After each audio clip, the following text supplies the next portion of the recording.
Good evening, everyone. This is your boy Sniper, aka the Amaka Wolf, Brown Amaka Wolf. What's going on, everybody? What's going on? Happy Memorial Day to you.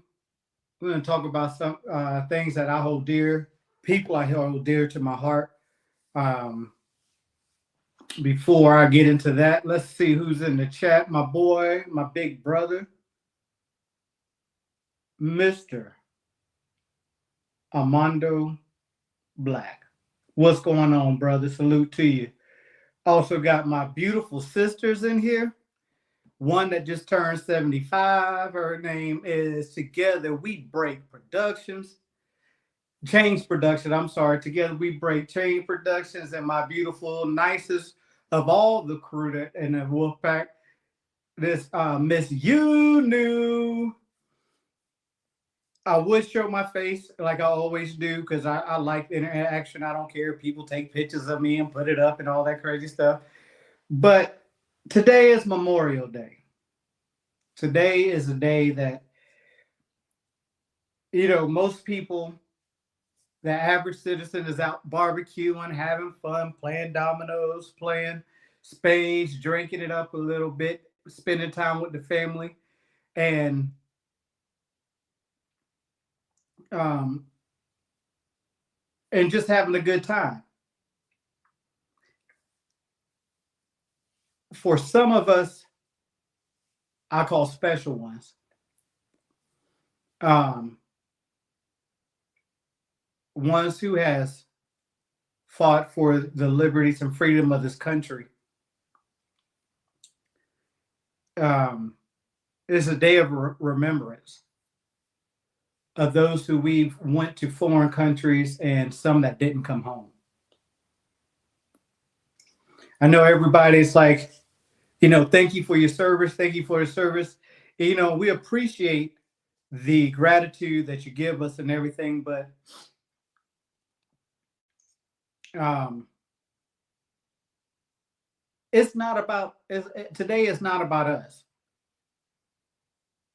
This day is about the many of veterans across the country that didn't come home,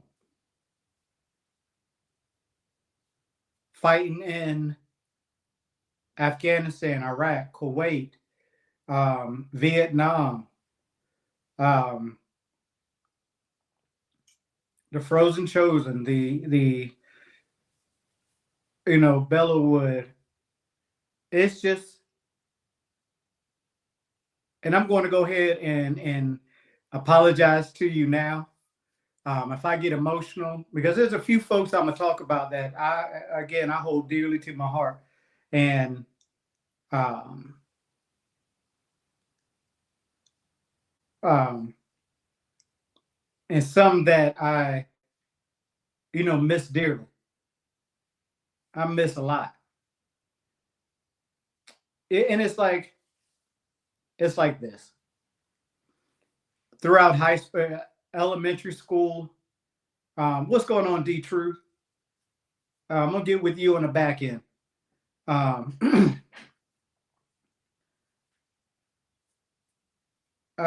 it's like going through, grade school, elementary school, middle school, um, high school, working with a partner of yours who y'all grew up with, and it's a little bit different. Um, it's a little bit different when it comes to your fighting buddy, your foxhole buddy, your your gunner and your ammo man, your pilot and your co-pilot, your shipmates. Uh, you know, it hits a little bit different because you form a bond with the brothers and sisters that you serve with. One, you're in one mind. Your one mind is protect the person next to you and protect this country. So a little bit, most people don't know a little bit about me is that I served 8 years in the United States Marine Corps. I was a what you call a grunt, a fighter. I had options to do other jobs in the military. Um, my first choice was to be a military police, but I chose to do the grunt, be a grunt, be a infantryman.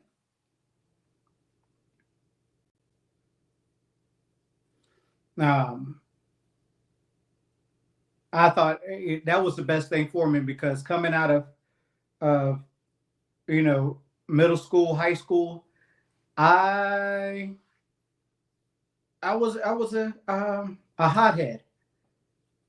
I didn't want to didn't want to go to college just yet because I just spent 12 years in school and I wanted to do something differently. Didn't want to go to college. Or even I thought about going to college first and then be going to the military as an officer. It was always going to be the Marine Corps. It was no other choice out there that I would have taken. Um,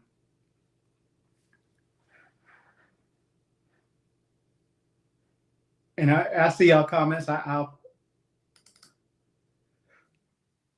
put it up there. Um, and together you said something. My my my mom and had that same fear. Um, she would rather me do something a little bit more less dangerous. But back in the day, it was different back in the day because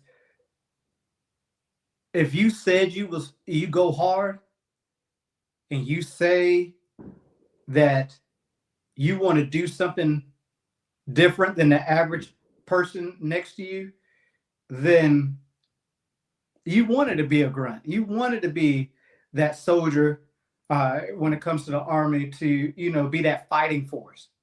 I didn't want to sit behind a desk and push paper while wearing a clean uniform. Um, so back to me. So in February of 2000, I took a year out of school. After I got out of school, tried to do some end jobs and uh, tried to, um, hang out with friends, getting into trouble. And when I say trouble, I'm not talking about like deep trouble, like going to jail or anything like that. Just doing what a 17, 18-year-old does when he get out of school. You know what I'm saying? We running the streets, chasing after women, hanging out with your boys. Um, what's going on, my brother Max? Um, you know, working dead end jobs, um, and just living life a little bit. But then that got boring to me. And mostly, the Wolfpack family know that I get bored easily, real easily. Um, so in February, I pick at uh, February 15th. I left the day right after Valentine's Day. Um, and I went to MEPS, got on in a little van with about 8 other people. In high school, I was in ROTC, so just stepping off the bus, I already was a leader. Um, so I got on the bus and I head down to Parris Island. Now, if anybody knows, there's 2 different Marine Corps recruit depots.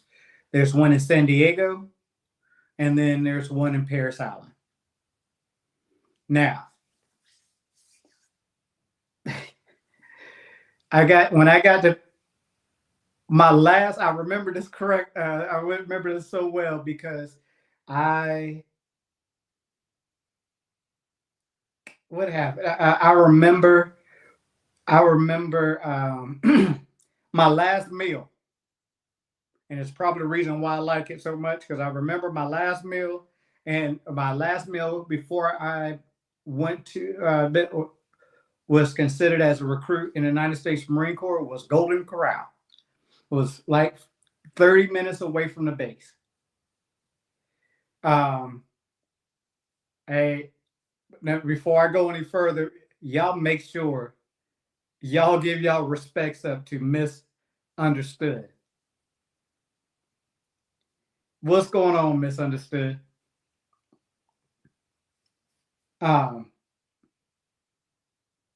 So Golden Corral, I got a steak, I had baked chicken, I had fried chicken. Had some I had some everything that you could get for your last respectful meal or before you actually got on base. Did not know the reason why they gave you that meal is because they were wasting a little bit of time. There was a certain time that they had to put to get us on base. So we ate our food, got it back on a van, 30 minutes down the road.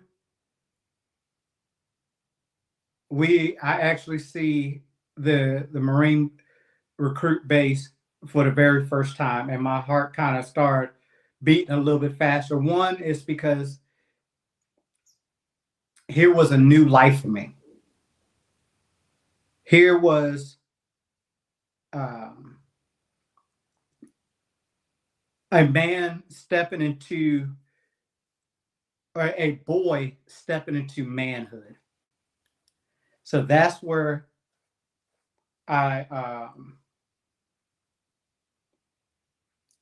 heart started beating fast.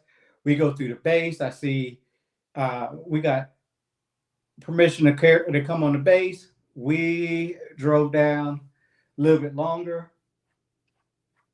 The next thing, we saw the pine trees. I saw the barracks. But it was dark, so you saw, everything was lit up by very amber lighting. So that kind of threw me for a loop because I'm like, okay, what did I get myself into? So all these emotions, all these thoughts are going through my head. The van stops.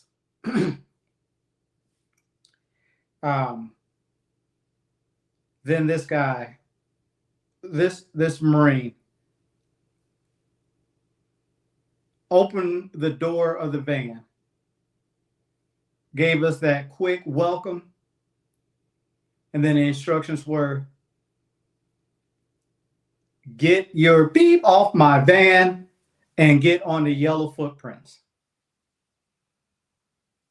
So the 8 or 9 of us in this van, we hop out of the van, and then we go and we stand on those footprints. At that particular moment now, no disrespect to any other branch out there, I can't tell you. D2 was in the Army. I never asked my father, who was in the Navy. Never asked my brother, who was in the Air Force. But it hits different when you jump off that bus and you step on those yellow footprints. Those yellow footprints has a great meaning behind it. The footprints I felt on as though I felt the men and women I felt them come through my body. and soul. And it was like I felt them.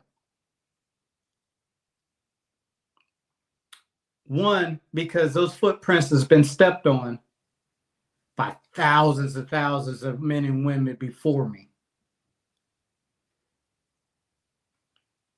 And that was the first and last time I ever stepped on those footprints. And when I took a step off those, when I got permission to step off those footprints and start going through and processing, and now I think that there will be thousands and thousands of young men and women to step on those footprints after me. As a Marine, that as a Marine, that felt so good. So I'm gonna skip through a lot of things, processing. They're screaming and yelling at you, throwing your stuff from one side to the other. They put us in the barracks, and this is like 1, 2 o'clock in the morning. I couldn't even tell you because they took away our watches. There was no clock in the barracks. There's no, nothing to tell time. We couldn't even see the moon to see if we can adjust it. And we had to sit there for a long time. And then they brought in around about 5 a.m., 05 a.m. They brought some sandwiches in that had icicles and stuff on it. And then they took us to another spot, and you see all the commercials when they when it's time to get a haircut. Oh, before you got a haircut, you had to call your parents and said, "Hey, I forgot to work." No, I do remember record. I do remember what you had to say, which you read off, and you hung up the phone. So you get the phone, you dial your parents' number, and you say, "This is recruit so and so. I have arrived at Parris Island, South Carolina.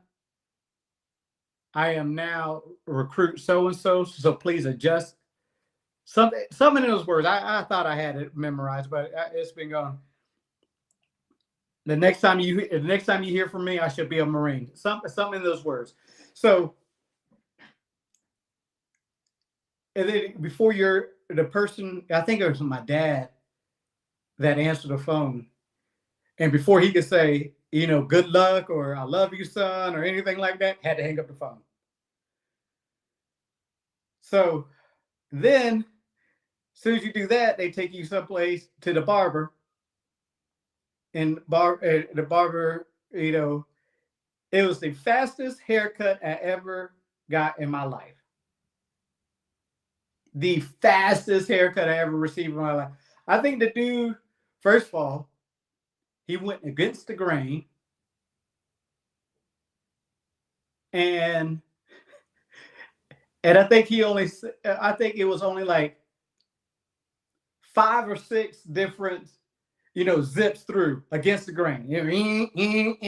Zip, zip, zip, zip, zip. And then he was kicking you out the chair.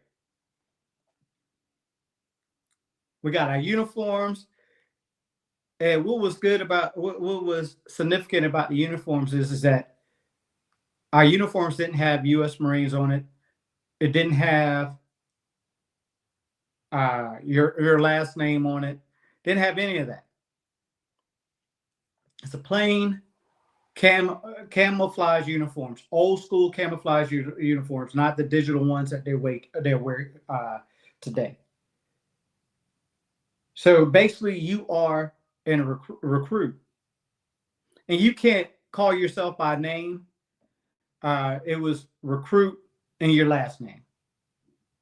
That was so difficult to get. So after that, we get at that. Then the next day, still processing. We had to go get all of our shots, tetanus shots, this shot, that shot, and then they. By this time, we was merged in with some other young men, and we were sent to our barracks. 1075. What's going on, Sikkim?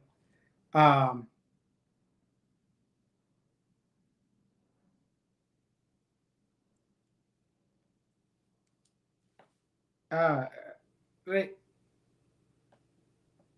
Alpha Company.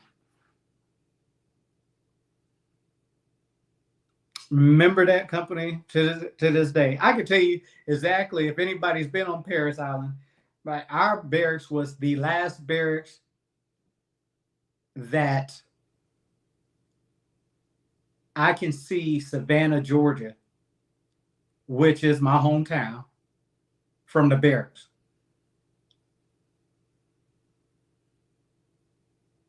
That was the crazy part.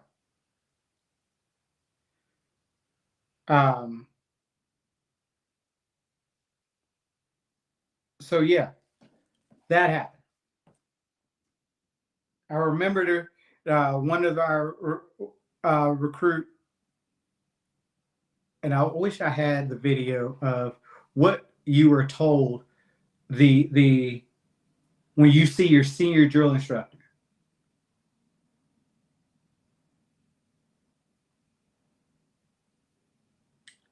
I wish I had that video. I had to show it. I would have to post it one day. But anyways, so boot camp begins. And this is where the brotherhood starts, or learning the example of brotherhood. Because you think about there's 20 to 25 20 to 25 people that's in your platoon. You ate, you slept, you physical fitness. One of you got in trouble, you all got in trouble. Call it thrashing. About Parris Island. So what I just thought about this, Parris Island has the biggest and worrisome and annoying sand fleas. Now, anybody from South Georgia know what I'm talking about when it comes to sand fleas. They're different than mosquitoes.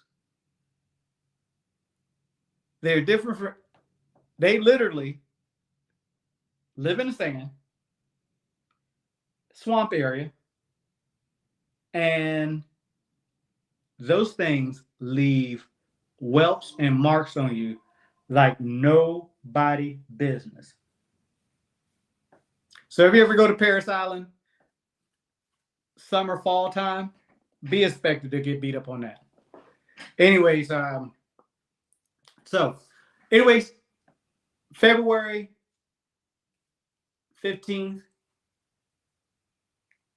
2000, went to boot camp, earned my Eagle Globe and Anchor.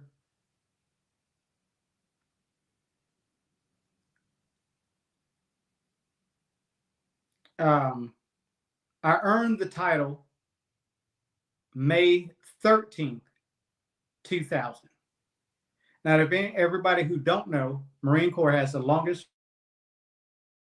military.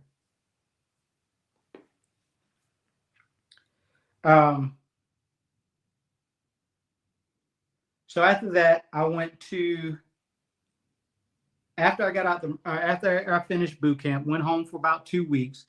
And then I went to Camp Lejeune. Now, that is where I learned my specialty. So, as I told you, I was a fighting, I joined the infantry. I joined the infantry. So when we got there, we had a few of us had a choice of what they what's going on cutting edge. When you're in infantry, what weapon they wanted to specialize in. So when we got to Camp Geiger, I became a 0331. Okay, so just for my um, just from my job, O3 means infantry. 31 means heavy machine gunnery. So um,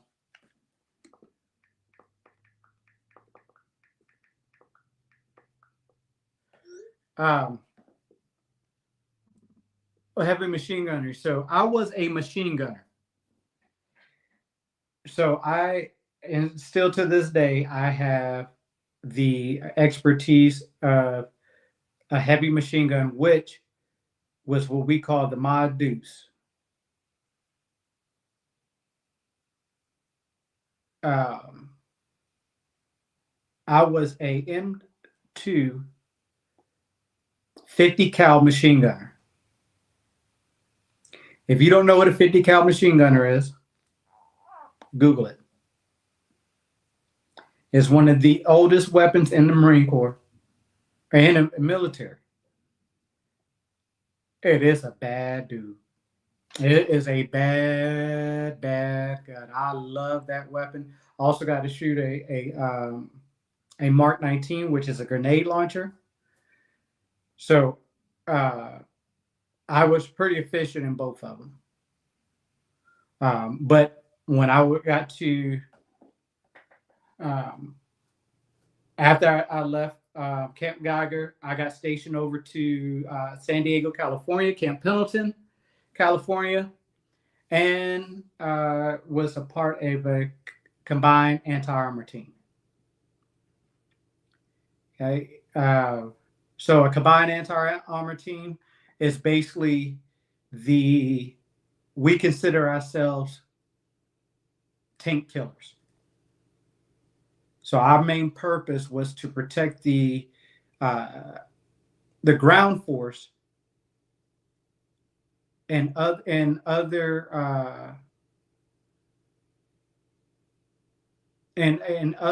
force advancing forces. We're right behind them, chasing and taking out tanks. Combined anti-armor team, we had a 50 cal, the Mark 19, and a tow missile. So very, very, very, very heavy equipment. So the unit I was with, I was in our first deployment. We hit Hawaii, and then we hit Australia. And this is in the day that it was nightfall for us in Australia, but 9/11 happened. The day when we got to Perth, Australia. We had spent some time in another small little town training with the Aussies a little bit. But when we got to Perth, Australia, 9/11 happened. And that, hey, ladies and gentlemen, that is what shook our world. We immediately got back on the ships and immediately headed to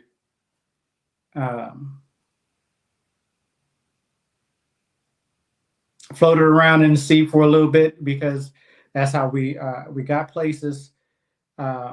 We used the Navy as a taxi. Sorry, my Navy brothers and sisters, but yeah, that's what we did. We used it as a taxi. We got back on the ships, and then we went to headed out till we got orders to go to Afghanistan. One thing that it made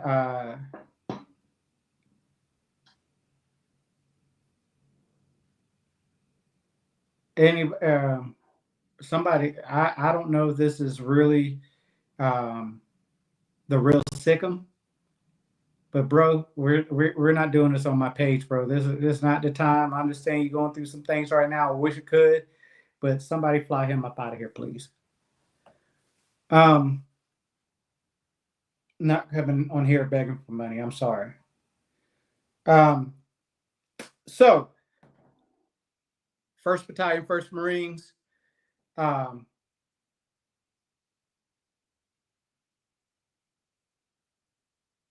Battalion, 1st Marines.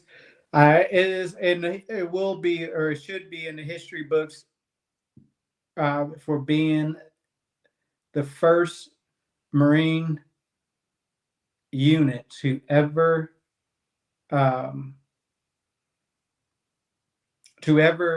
go to a country that is landlocked. What I mean by landlocked is meaning that it's surrounded. It's like going to Kansas and there's no ocean touching it. Throughout history, we always fought someplace. Throughout history, Marines always fought within an area where in an area where there is some form of water around us. And going into Afghanistan, it was the first time we did that in history. So very part of the history books when it come there. First, and then the unit I was with was the first unit to hit Afghanistan, to arrive in Afghanistan, and not too much going on there because it's, again, when 9/11 happened and the time we got, we're still trying to figure out who, what, where, and when. So it was real, traveling around Afghanistan, whatever have you.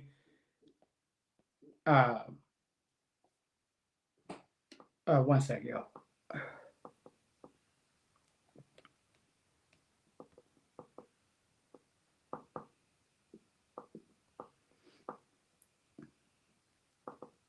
And if y'all got any questions in between now and then of me doing this video, just let me know. Hey, hit me up. I answer anybody, any questions. So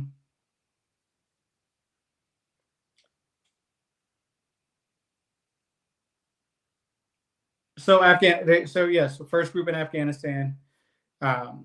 Very fortunate that the little bit that we got into, because my unit at first, we didn't go up in the mountains.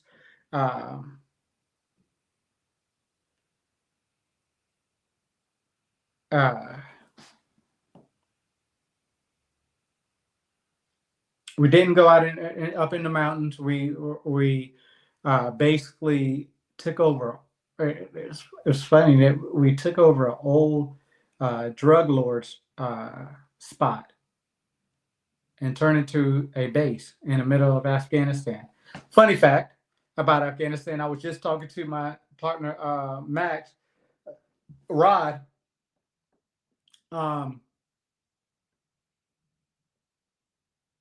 Within a week or so, we're there.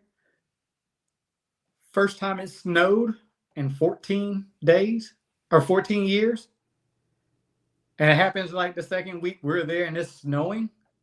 In the middle of, to us, it was end of September, early October. Crazy. Anyways, so we go there. I think we was there, Afghanistan from, like I said, end of September to September 2011, March of 2012 is when we got home. So fast forward, got home, whatever, did what we had to do. And then the following year, I ended up in Iraq.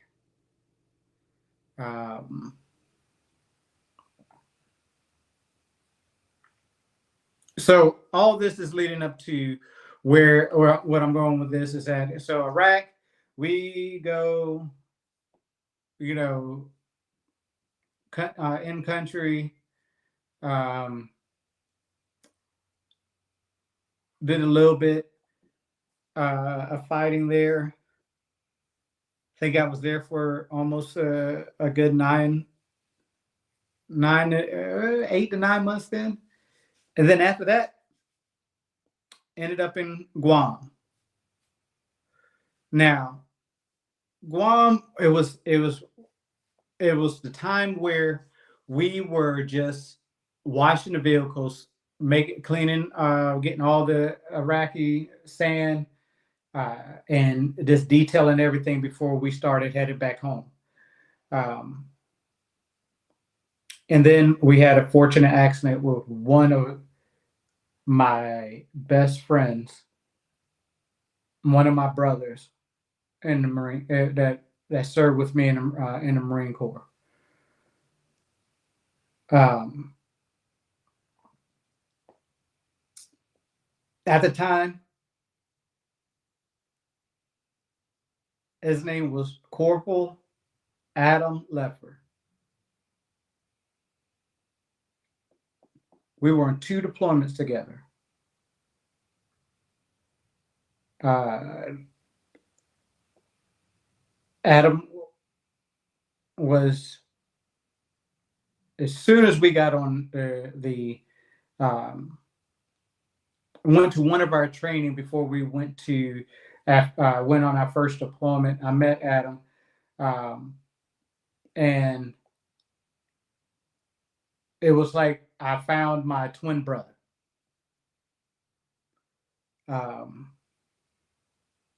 If I like, it was just a connection that that brothers have.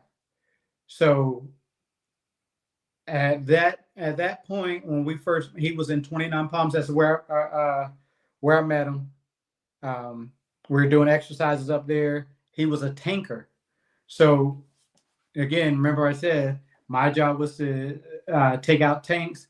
He was a actual tanker. I think he was going through the process from driving to being a tank commander. And very great guy. And I mean, so when we found out that we was going to be on the same, my unit and his unit was going to be on the same ship together, it was nonstop. Y'all think that it's like the same connection as my boy Armando Black and D Truth have, but more like, I want to say more, but it was a brotherhood. It was that connection where, bro, we are going to kick butt together. We're going to, when it was like one of those where when we got old, we were going to build houses somewhere in the country. My family and his family were going to be right next door to each other, so that because that's how we were. We was inseparable. I remember a staff sergeant was like, "Hey, I had went someplace on the ship, probably to commissary, get a haircut. I don't know what I was doing, and here comes Adam running. Hey, your staff sergeant looking for you." He was asking why weren't we together and blah blah blah blah blah. I'm like, man, we don't do everything together. You know what I'm saying? He was like, I know, but he knew that if it was on the smoke deck, you knew if you saw one, you saw the other. And we just, like I said, that brotherhood was so tight. Now it was just as tight as the Marines that was in my unit, that we fought together, that we, it was just that tight. But you find that one person in your life that relationship was just it's hard to explain. It was just there. So Adam was a tanker, and we were there our second day, and Adam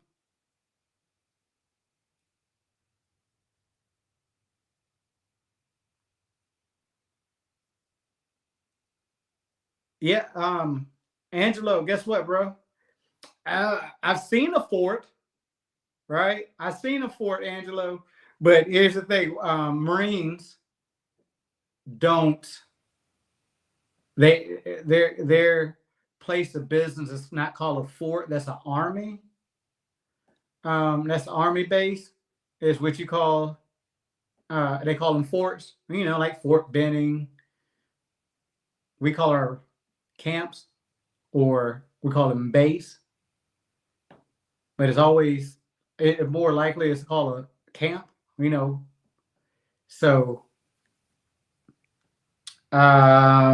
somebody fly this person who could never serve in the military. Go ahead and fly them up out of here for me, please. Can y'all put them on the next plane out?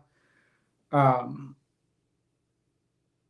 anyways, we lost Adam in Guam, and it was a very unfortunate accident.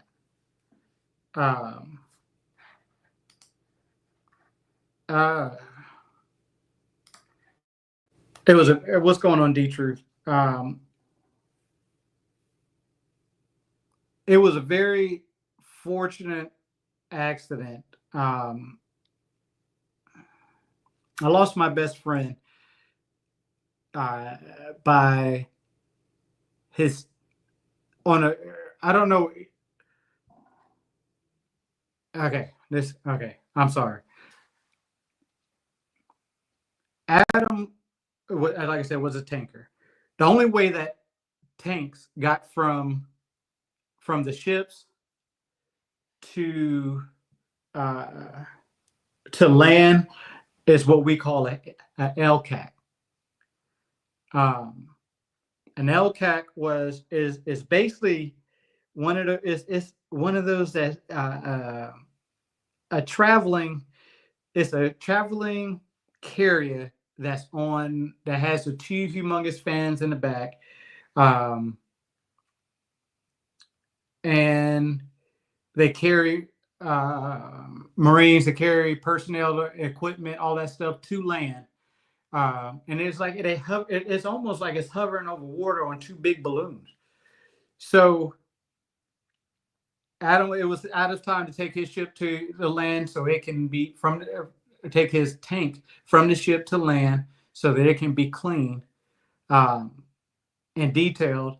And on his way back, I'm not going to say dummy, but I'm going to say dummy because y'all know I'm turning over a new leaf. I'm not a very big cusser, but this dummy decided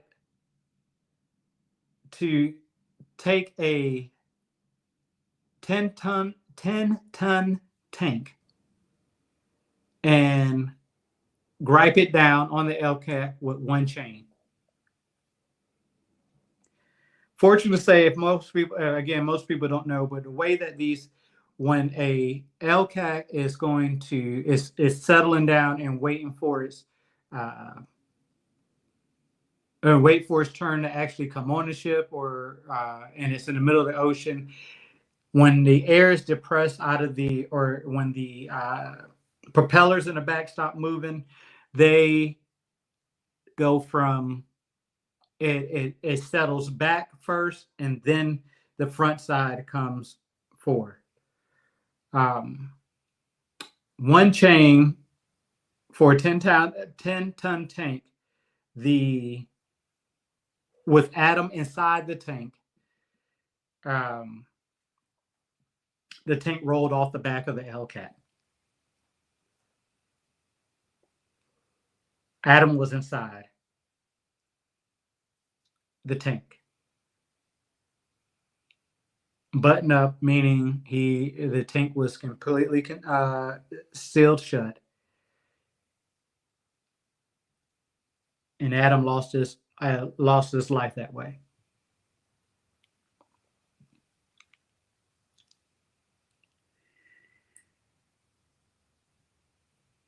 It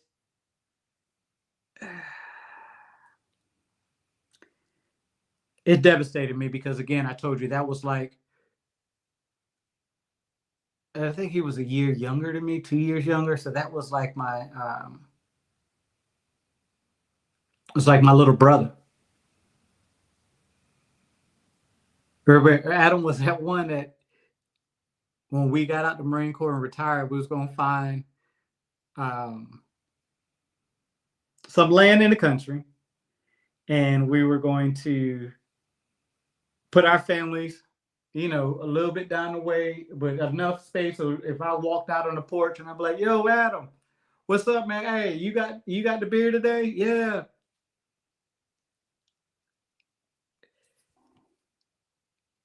I think the worst part of that is that we were on our way home. And he lost his life.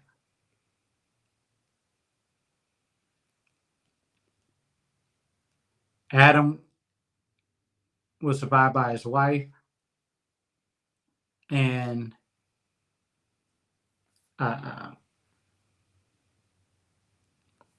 his little girl. I think his little girl was about the same age as my son, so she could be at least 20. Over time, lost contact. I know you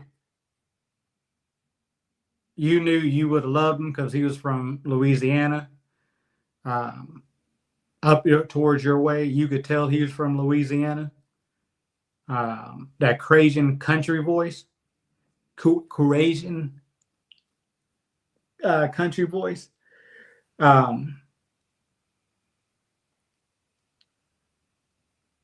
I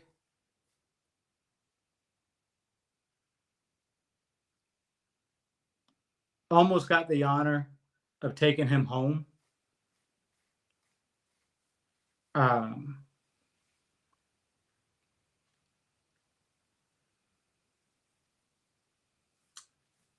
But I wasn't able to do it. But yeah, so Adam passed away in March of 2003.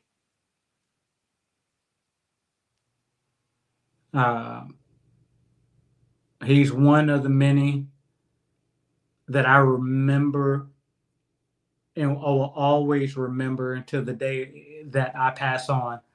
To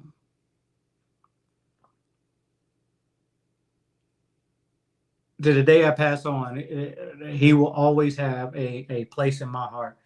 I go back and look at the newspaper clippings a lot.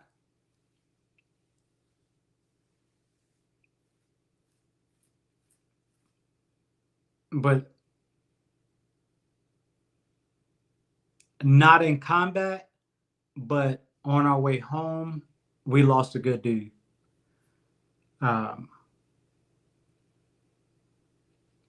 Yeah, we lost a good dude that time.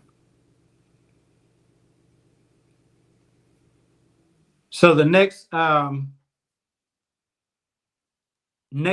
I'm gonna talk about, that another one holds dear to my heart.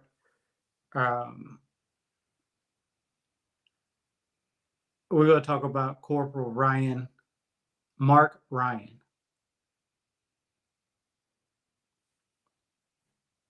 Corporal Mark Ryan was the example of what a Marine should look like. Now, I know you see the Marines, on YouTube and, the TikToks and all this stuff.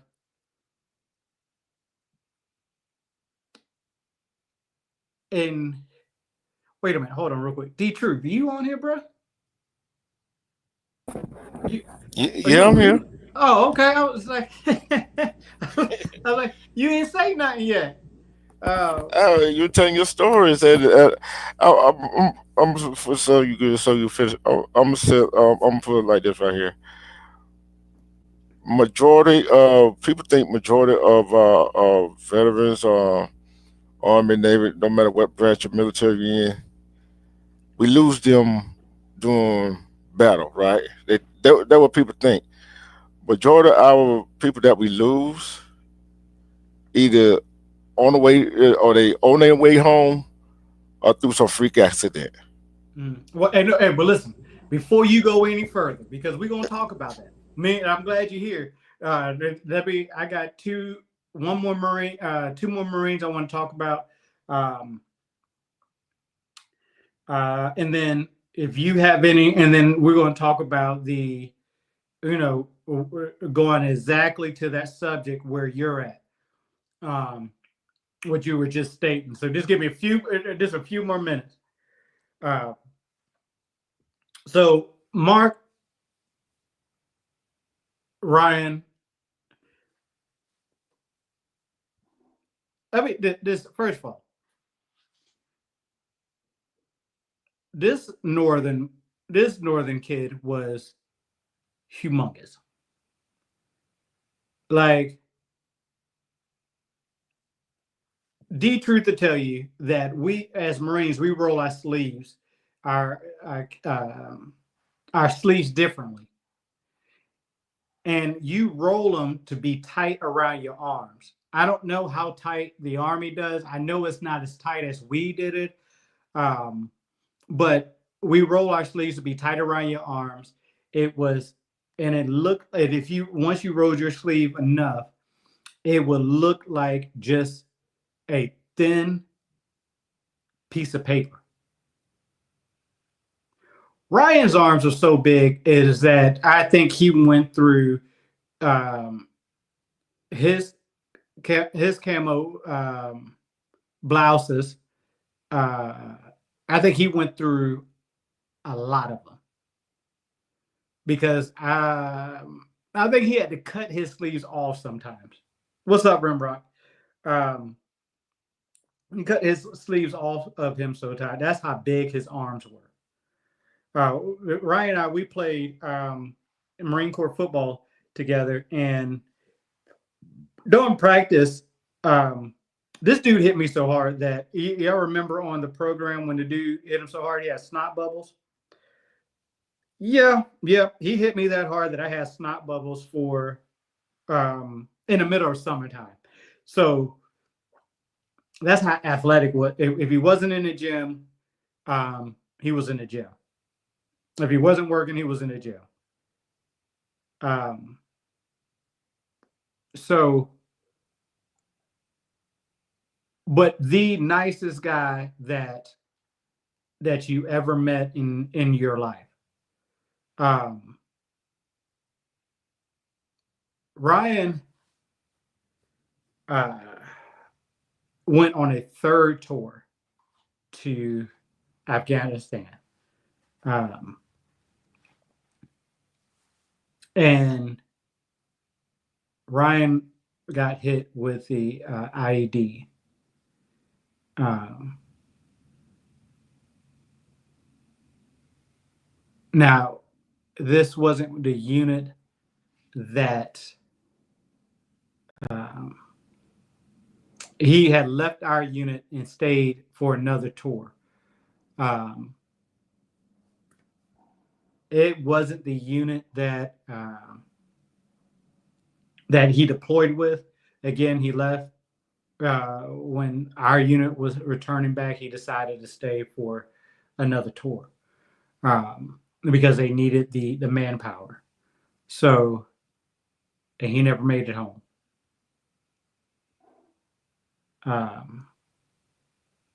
That was again, Ryan. You know, will always have a place in my heart because um, we actually we didn't come to we did come to Camp Pendleton around about the same time. I think I was a busload before his, or vice versa, or whatever have you. He was survived by a little girl and and a wife. They live up north. The good thing about Ryan is that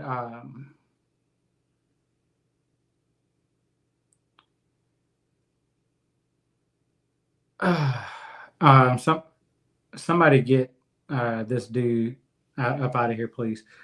Um, and y'all, hey, hit that like button for me, y'all. I know I've been on here for an hour. About to D Truth is about to come up. Hit that like button. And thanks for the view, Angelo. I very much appreciate it. You know, every time that you come with a new email address, it gives me another viewer. So I appreciate you, bro. I will, and I guess we'll see you in about 10 minutes when you come up again to say something crazy. Um, so the good thing about Ryan, which I am going to prepare next year for, is that we do a run for his in a run in honor of his name up north. Um, Up north in Massachusetts. It's not the Boston Marathon, but we're gathering together to do a run next year in his name, so we could do a fundraiser to help support his wife, his wife and his daughter. So,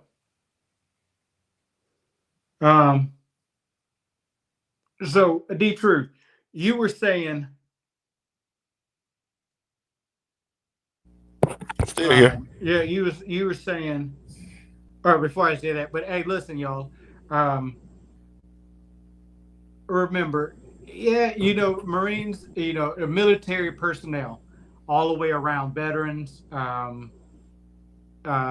you know, it is hard to accept a thank you for your service on Memorial Day because their mind is not on the satisfaction saying, hey, you know, being a veteran, being, you know, a military person or whatever have you.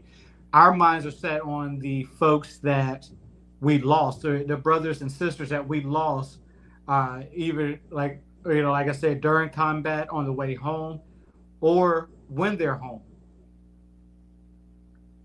And that's where D Truth was saying, we lose a lot of folks, and a lot of military folks through either, again, coming home or already home.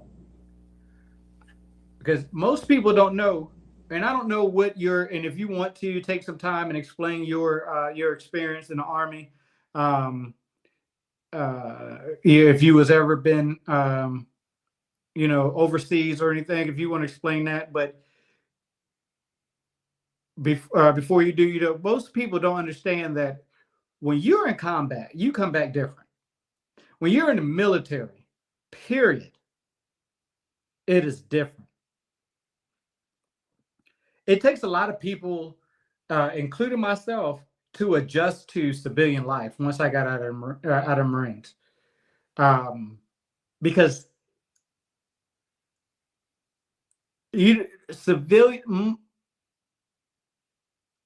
majority of civilians don't think like we do.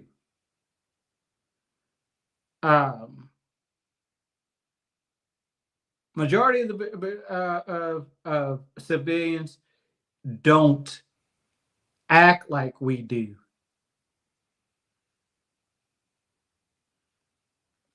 Prime example, dating this chick, and I can show you my closet. I really don't have to, but I have things in a particular order. You look at my pantry.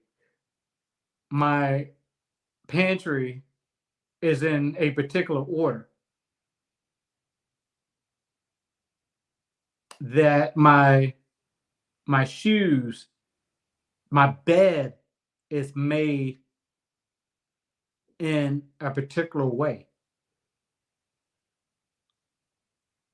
You can ask you can ask my friends, you can ask my parents. Don't give me a time to show up someplace, because majority of the time I mean, you have to give me a time so I know what time to be there. But majority of the time, I'm sitting there waiting for you.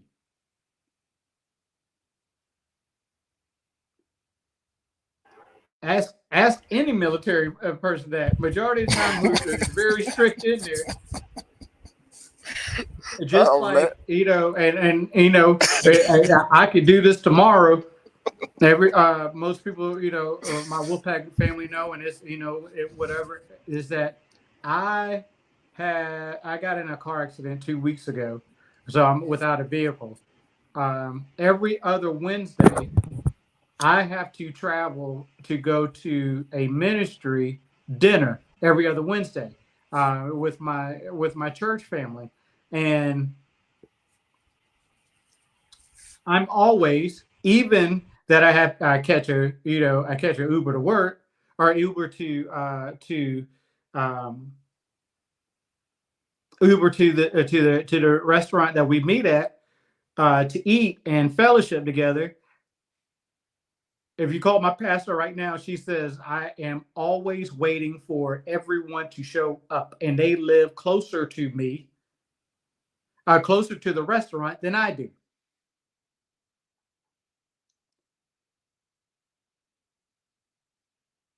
He's traveling. He has to travel to go to his middle. Oh, yeah, yeah. Um, don't give me, again, for my appointments, my appointments I go to. If I'm not 30 minutes early, or 15 to 30 minutes early, I'm late, and it's on the dot that I plan what time I have to leave, what time, if there's going to be traffic, do I how much time that I have to leave. I have never, ever, ever, and I'll say this, and you again, if you knew my parents, and some of the folks up here, that's going to some of the folks will one day will meet my parents. Um, they will tell you I am never late to nothing, never late. But it's different. And so that's what I mean. And we lose a lot of people because they can't fit back into the civilian world. D Truth, go ahead, man. If you want to share a little bit of your experience in the army, if you lost anybody that you remember, and want to, I want to give a more memorial shout out to. Go ahead and do your thing, brother. I'll give you a few minutes. Yeah, and I'm gonna tell you, I did basic training at Fort Knox, in the dead of winter. And you know how cold it get up in northern Kentucky. You already know how it get cold in northern Kentucky. And I was at basic training when this happened. A recruit hung himself because he couldn't take the stress. Hey, you know how basic training is. Or tonight, you know how basic training is. Hey, look, you see it, you don't see it, and you go on about your day. And that stuck with me. That stuck with me for a while. And I was like, okay. And for a minute there, I was like, sometimes when you get there, they hollering at you and all that stuff, and like you said earlier about your foot on that yellow footprint, and they shaving your head real quick. I think they left patches in my head. Going to tell you, I think they left patches in my head. But anyway, it was some days I was there, I wanted to quit. There was some days I wanted to quit. Because I don't care how much you physically prepare for it. I don't care how much you train for it. I don't care how much you go to. I don't care how much you know how to run. I don't care how much you know how to shoot. It's not that gets you. It's the mental part of the training. Then I went to AIT, and I'm not gonna tell you what my MOS was, anybody, I know Snapper know what MOS is, but for anybody that don't know what MOS is, go look it up. And nobody ain't gonna tell you what MOS is, cause if anybody that doing war, if they really wanted to hurt the United States, instead of going after the troop, they would go after that MOS. I was in Saudi. Then you think this is hot in Georgia? Sniper, how hot it is over there? About 6 o'clock in the morning. It is. Let me tell you something. Over there, when you take a shower and you step outside and immediately start sweating and stinking again, that's how hot it is. When nothing you can do can help you to stop sweating. Another bad thing over there was them damn flies. Oh, Lord have mercy, them flies. Lord have mercy, them flies. You think these flies bad around here? They got Petuna fly. Put away. They got a base of flies. Put it that way. And I remember one day we had to do a PT test over there.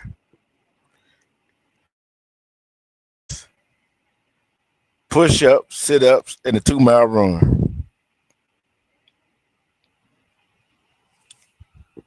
Boy, it was no joke. 6 o'clock in the morning, it's already 90 degrees. 90 degrees. And when you over there watching Monday Night Football, it's Monday Night Football over here, but it's Tuesday morning football over there. So, and sometimes we go eat. You really don't know what you're eating. But besides that right there, and he talked about the 50 cal and all them the big weapons that they have. I could shoot a rifle worth a damn. I'm gonna tell you, I could shoot a rifle M16 worth a damn.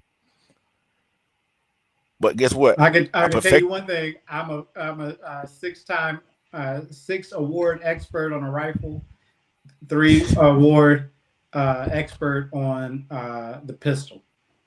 Yeah. And we had a saying in basic training. Let a drill sergeant hear you call your rifle a gun.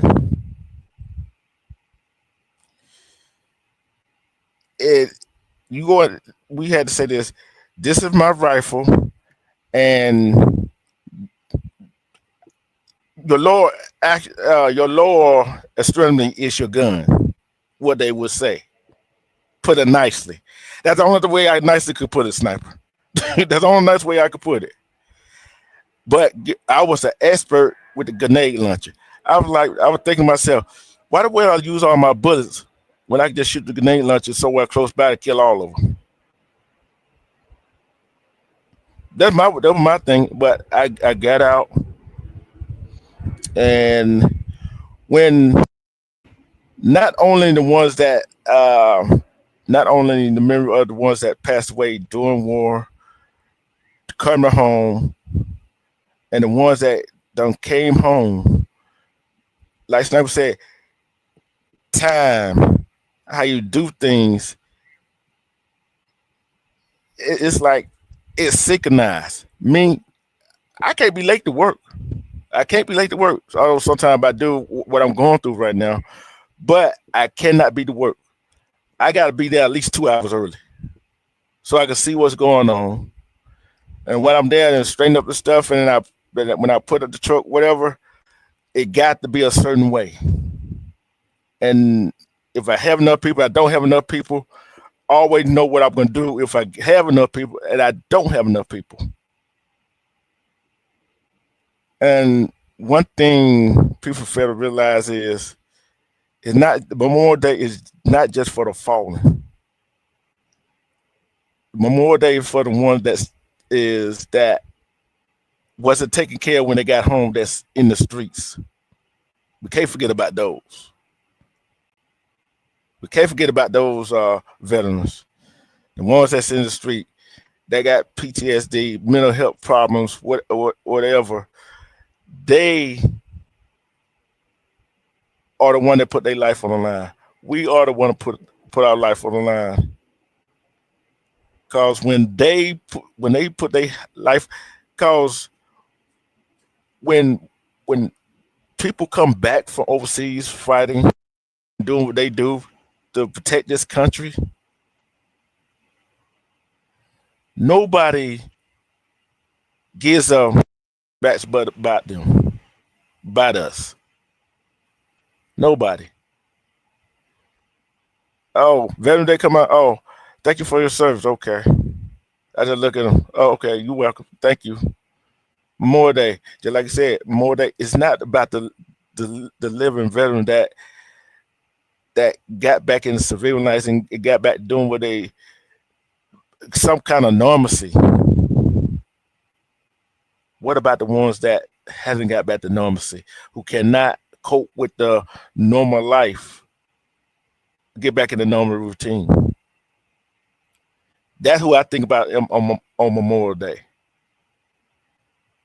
It's a lot of them, cause you can walk by a person on the streets.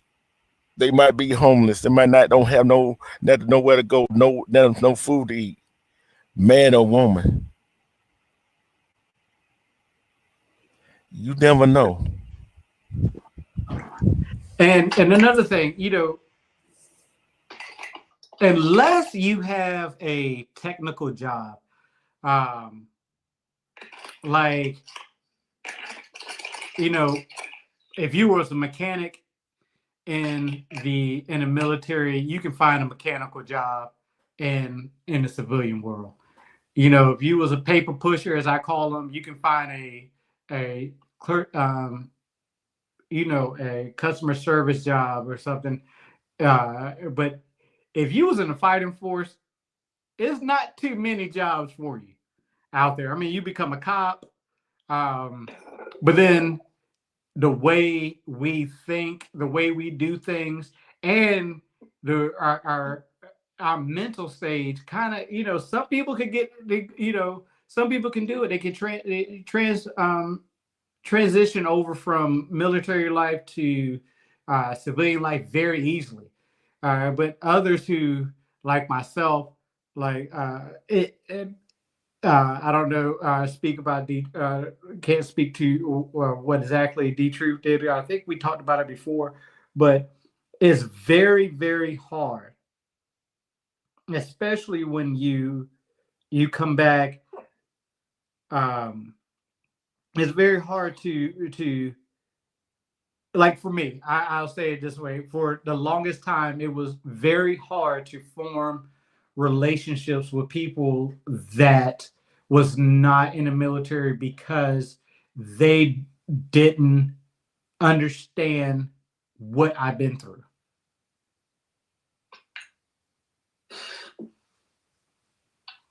They didn't understand the nightmares that I have at night before I have to take medicine. They don't understand. Again, they don't understand. When you say, "Hey, we're gonna be at the restaurant, or we're gonna be at the club at 9:30," and I'm sitting there waiting for you at 8:30. because because we don't know how to. Why are you so amped up? Why are you so? Because majority of the time, we don't know how to relax. I don't know, and you can ask a lot of military folks. They go to a restaurant, they go to a club, they go to a gathering. Like for me, if I'm going to a large crowd, I don't like going into large crowds. It's very seldom that you'll catch me in a large crowd and in a place where it's enclosed and there's a lot of people, like a club. Because immediately, and again, I'm a I'm a small stature person, but I always look around like, okay, if anything pops off, there's the exit right there. If that dude does something, how am I going to defend that? How am I going to get the person or people I am out safely? Um, and I stand with my back against the wall. or when I go to restaurants, I don't sit with I have to see the door. I got to see all the exits, all the entrances that's in there. It's just military does something to you. That high alert is always on. And that's another thing that we could discuss at a different time. But that's why a lot of military folks do find a job that they have to wear a uniform, because they feel as though they're connected through that uniform. They're connected through that brother, a brotherhood, per se. But as D. True said, the mental health afterwards, it's not taken care of by the country once we return home and once we get out. Partly,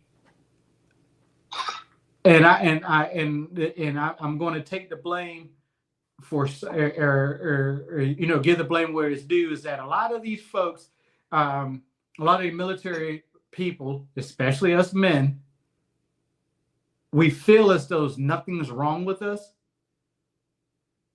and we don't go to our appointments. I had a friend who I met outside of the Marine Corps, and was very, got a connection from him, but his mental stateness was not there. I invited him over to watch a football game. I think it was, of course, it was a Georgia game, and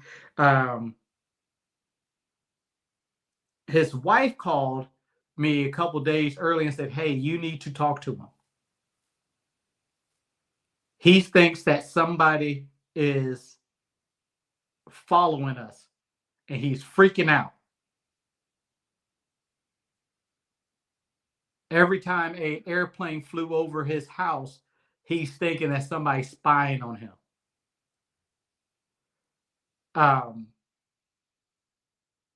And we had to seriously talk when he came to my house.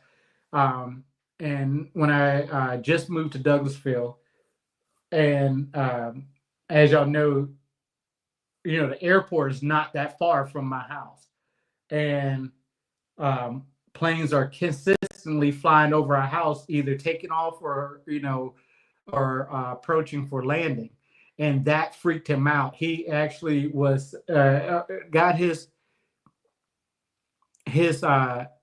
tablet, and the tablet was dead. They had no battery life to it, and he is trying to call for fire for the airplanes coming over to the house. And after that day, the best thing I could do for him, with assistance of his wife, his mother and father, and to protect him from his kids, or protect his kids from him, was to literally take him down to the VA hospital and force that he get admitted into the hospital. That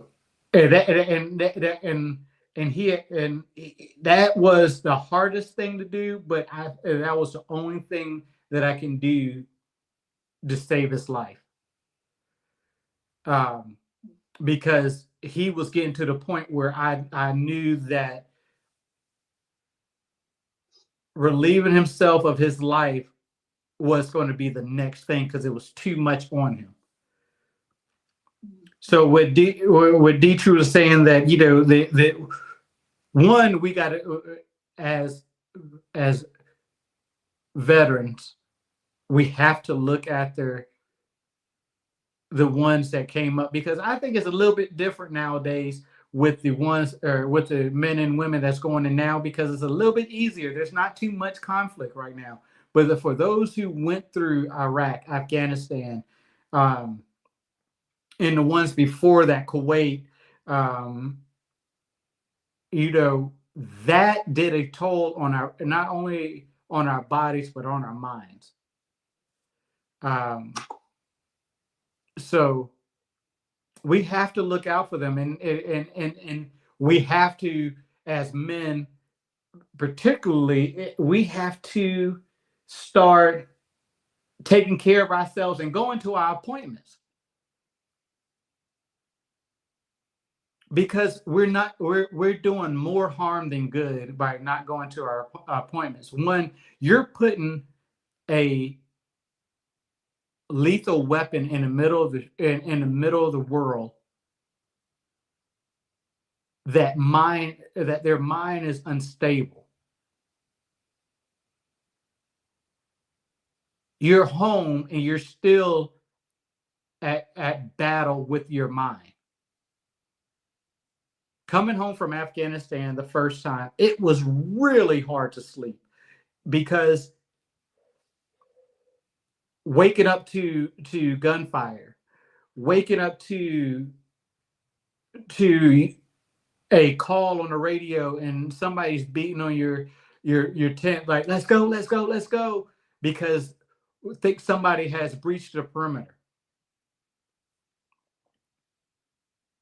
And then you get home and things are quiet, and things are, you thinking everything, you're home, but your brain is still in attack mode. Your brain is still in protection mode. Your brain is still in a fight mode. And we got to take care of ourselves, and we really do. What you got on that, Dietrich? And I'm gonna add this to it too. And when you, when you say your mind and your brain is on that, and when you in a little noise, I don't know you like this or not, Sniper, but me, I know every sound in my house, every sound outside of the house. If a sound doesn't, if I go check the doors 3 or 4 times a night, and the windows, make sure they locked. And if a sound doesn't sound right, I'm going to check to see what it is. What is it, close or not? Because I'm in that protective mode. You see what I'm saying? And like you said, that you can see some veterans when they come at the injuries that they got, a leg missing, an arm missing, in a wheelchair, don't have an eye, whatever. But you cannot see that any scar that military veterans like Sniper, myself, and other veterans go through on the inside. We might not have visible outside, but the inside. But like I said, some of us could cope with it, but how much coping can you do by yourself? Sometimes when I call him Mondo, I just call to talk to him. You know what I'm saying? I just call to talk to him, cause that keeps me level. It keep me even keel. So, cause sometimes, yeah, some people take medicine to relieve it, but sometimes all some veterans want you to do is talk to them.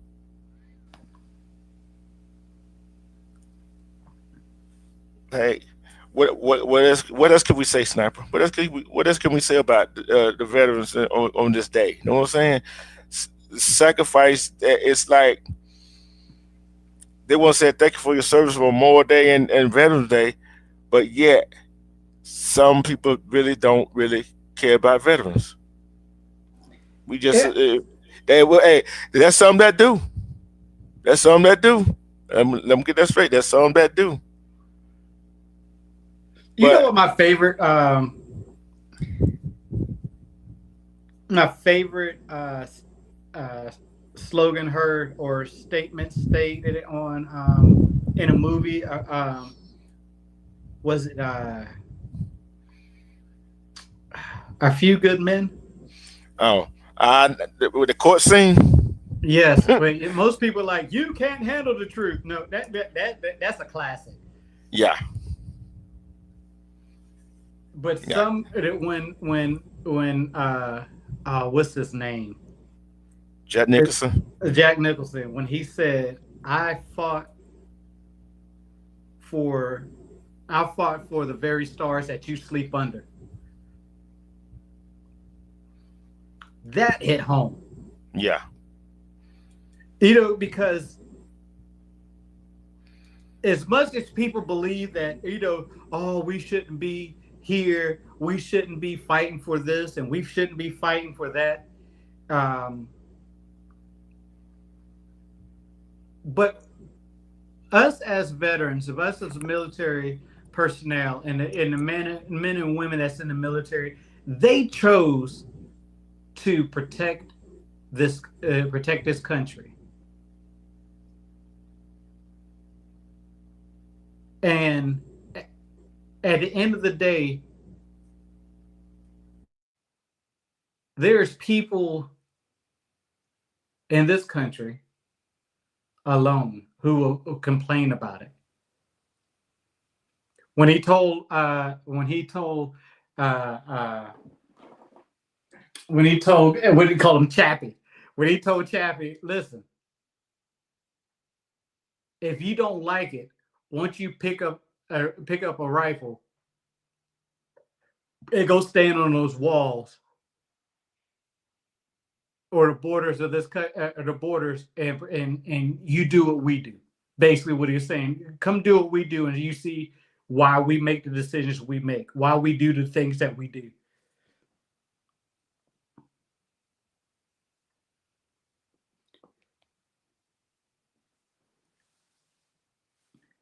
It's I wish that there was more, and you know what? Most people don't understand that. Yes, you're out here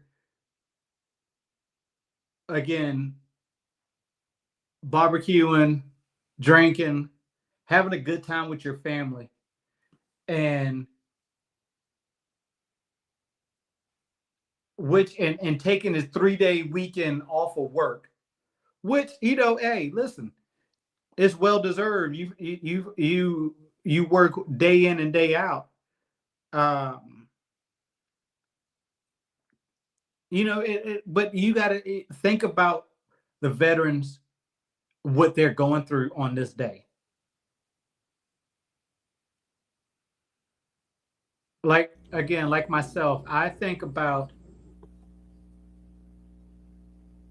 Adam in particularly, and Mark. I think about them, and I think about their family who is not able to enjoy this day. And this day, in Veterans Day, 4th of July, um, it's it hits home because those families who has lost someone has to be reminded, and I use reminded very vaguely. They have to be reminded that about their family members, and that their brothers, their sister, their wife, their husband, their even pushing back further, their grandparent, their father, their mother, that is not here today because of the decision they made to protect the country, that when they got home, it's really nothing there for them. Yep. And another thing, sniper, is that yeah, you're in the military, you drink, and there's some veterans that come out here, not in the right mind, whatever. They drink, they do other stuff, and the reason why they do it is the memory of they had seen. Lost a brother or sister that you were next to fighting with. They they use that as a coping. Us as veterans, some of us use that as a coping mechanism. So, and cause like you said, that right there. Somebody told me they uh having Memorial Day, and I just looked at them. I just looked at them. I said thank you, and cause if people know what memorial means somebody that has passed away, that you remember that had already gone.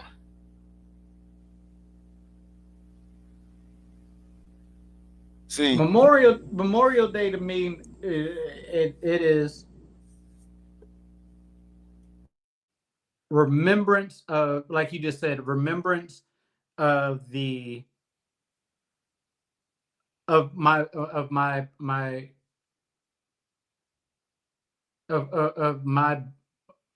best friend who is I can't build that house in the country with no more. It's not about it's not about my time in service. It's not about everything I've done. It's going to Arlington or looking at the headstones in Arlington. Even closer, here to the National Cemetery in Canton, Georgia, where I just a few months ago around Thanksgiving, around Thanksgiving, where I buried my neighbor. But as I'm driving through, I'm looking at those headstones and looking and seeing what dates that is on their headstones and what country they lost their life in, and thinking about the families that have to go and clean their headstones.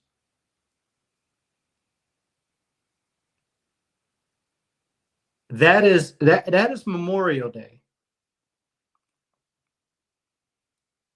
And I do wish, and then you think, and then again, Memorial Day to me also is about, like what you mentioned earlier, when you're driving down the street and you see, and I can tell a Marine from a mile away.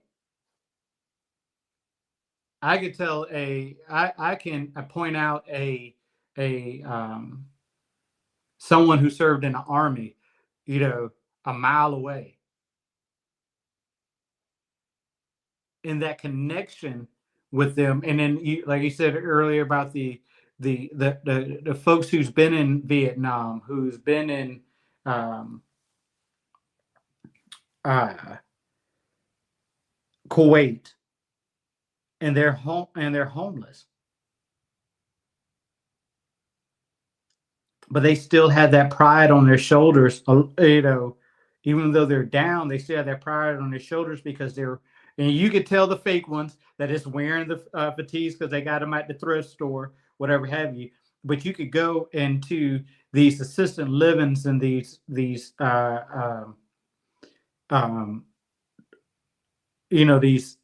either the homes for the elderly, and you can just see the on their faces the pain and the hurt they go through, because you think about it, Vietnam, World War II, they were one of the most deadliest. We lost so many lives. Iraq, Afghanistan, he lost so many lives. And that's why, and that was like, uh, especially today is so hard to respond to someone. And I know that, especially in this group and in other groups, that people that I know mean no harm for,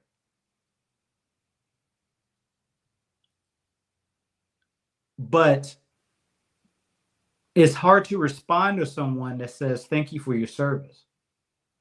Because on my mind, I'm like, my brothers that I lost, either mentally or physically lost, today is like one of the hardest days for them, because again, they're going through the destruction in their lives, or the family. I think about, like I said, I think about my the two that I mentioned today, uh, and just think about their kids, and both of them, ironically, had two daughters. So they was, regardless if their mothers got remarried. I don't think they did. I think Adam's wife did, because they were very young at the time. So I know she's moved on with life, which is, which is good for her and for her psyche. But she's moved on with her life, and the daughter had a stepfather that, I pray to God that raised her well, but they didn't have their natural father with them. They wasn't able to grow up and learn from their natural fathers. And I saw a picture of Adam's daughter, and she looks just like him. Looks just like him. And the only thing I could do is like tear up and just think, man, if that Louisiana country boy was there, I wonder where she will be in life right now, because he was, he was a special one. That was my boy. He was a special one. That boy was about as country as it can be, but he had a strong heart. It was a strong minded, and if he was able to teach his daughters his ways, where would she be right now? Probably somewhere in Louisiana, just tearing up. But then you think about these folks who are on the streets, because especially during World War II and in Vietnam, we were not accepted. Those veterans was not accepted back home, because again, people were just they was worried about the wrong things. They were too worried about why we shouldn't have been fighting, than decision of, hey, you know what, I'm going to protect all mankind, but especially this place called the US of A. They were worried about, oh, we shouldn't be there. Oh, why do we send our men? Oh. But that was their decision to do it. Some people got drafted into it, understood, and they had no choice but to do it. But when you come back home to people complaining and belittling you, and it's just this, in this day, this is the remembrance of that.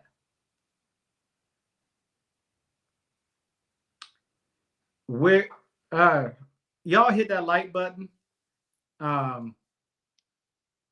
If y'all got any questions for us, or anybody want to come up and ask questions, or if you have a spouse or a a brother or sister who served and going through the some things, you want to talk about it, or if you yourself was a veteran and you want to come up and talk about it, let me know. I dropped the link.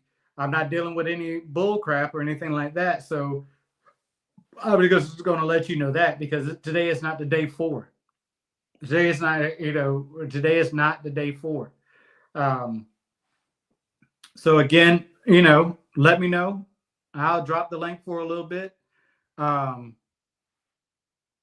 Need to take a few more minutes to talk about it. We'll move on to something else. It is a damper of the day. I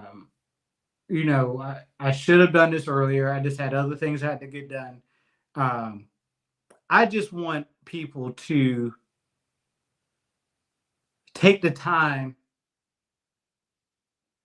and be a human being with a heart. Put your beer down for a second, or no, drink one for a fallen soldier, for a fallen Marine, for a fallen airman, for a fallen sailor. I don't know if I can say anything about the Coast Guard. I don't think they had too many. No, not doing it. But Hey, hold on. You treated them like Division 3. Hey, listen, I'm not gonna lie. It's a pecking order. And with you, Army's probably first. Me, the Marines is always going to be first. Then the Army, then the Navy, then Air Force, and then the Coast Guard. But believe it or not, they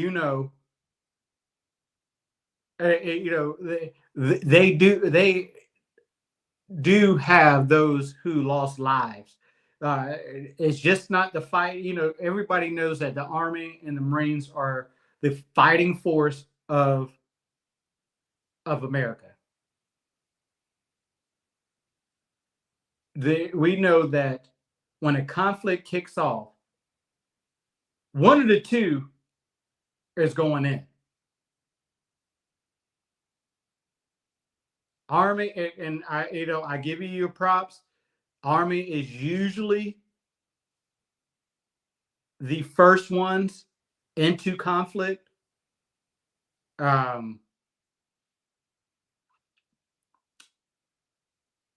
If it's special forces, if it's SEALs, they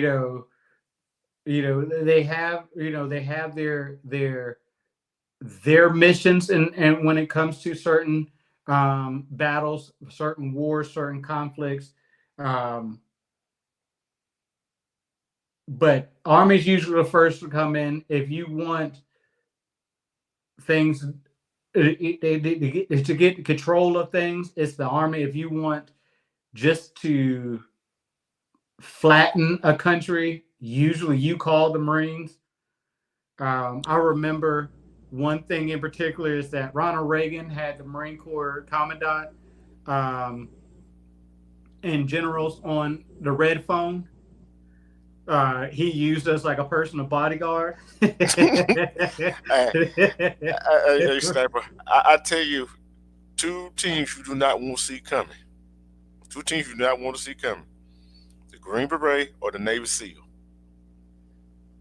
The two you do not want to see coming. If they coming. You know what? I would tell you this. A bad day for any country, and I'll break it down like this right here. A real bad day for any country. If you look up in the air and you see C-130s,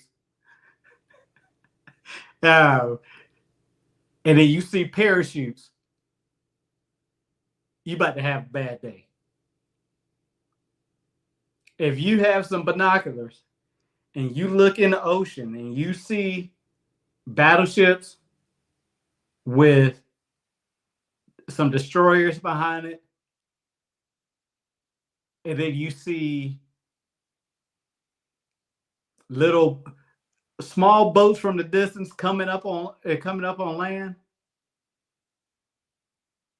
and that thing dropped down and you see nothing but green, that means a Marine showed up, and you definitely is having a bad day then. We were talking about this, me and my partner Max, we were talking about it during our Bible study, and he was asking, we were just going through our Bible, and we're talking about how, Gideon had 32,000 men, and God sent 300, all of them home, and kept 300. And we was talking about that, and I was like, and I just had a flashback. I was like, well, seriously? Give me 12 Marines any day. Any day. That's 4 squads, face painted, and we're about to tear up something. He was like, 12? I'm like, 12.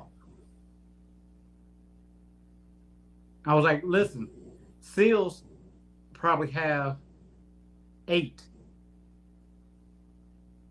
The Special Forces and the Green Berets probably have 8 to 10. We don't mess around in this country. I tell you that much right there. We don't mess around. I'm gonna ask you the question, Sniper. Have you found yourself, when you're standing still, have you found yourself starting off with your left foot? Brother, I'm going to be honest with you. Always start with the left foot. Okay. Hey, listen. Hey. You know why I said that, don't you? Yeah, I said that. Hey, I still, majority of the time, now, I've learned how to relax and everything, but majority of the time, I still walk with my hands balled up. I do too. You will very seldomly ever catch me standing on grass. I will walk around. That is one of the traditions of the Marine Corps. We do not walk on grass. Oh, you better not walk on that grass in the military. I said, you better not walk on that grass in the military. Walk on my grass if you want to. If you're not cutting it and you walking on my grass, we're going to have a bad day. It's a very bad day. A very bad day. And like you said, it's just the schedule and all this stuff. And it's just when you come home from a tour, whatever, it's getting acclimated to real life. And I'm gonna say this right here: some young men that have went to the military, and before they went to the military, you can see the difference when they went to basic training and went to AIT, and you finally got their permanent duty station. And when they come back home, you can see the difference in their attitude and how they have changed. It'll make you go up real fast. Like I said earlier, it's hard. When I got out of boot camp and people would come up and talk to me, and I would say, this recruit, and be like, no, wait, hold on. Let me start this conversation over again. So, quick story. I got home from boot camp, and again, everybody know I'm from South Georgia. So Parris Island was not that far. So when my parents picked me up from boot camp the day I graduated, we stayed at my grandmother's house. And they said that was the weirdest night ever for them, because they had to come and check up on me. First of all, that was one of the best sleeps I got in my life in the last 3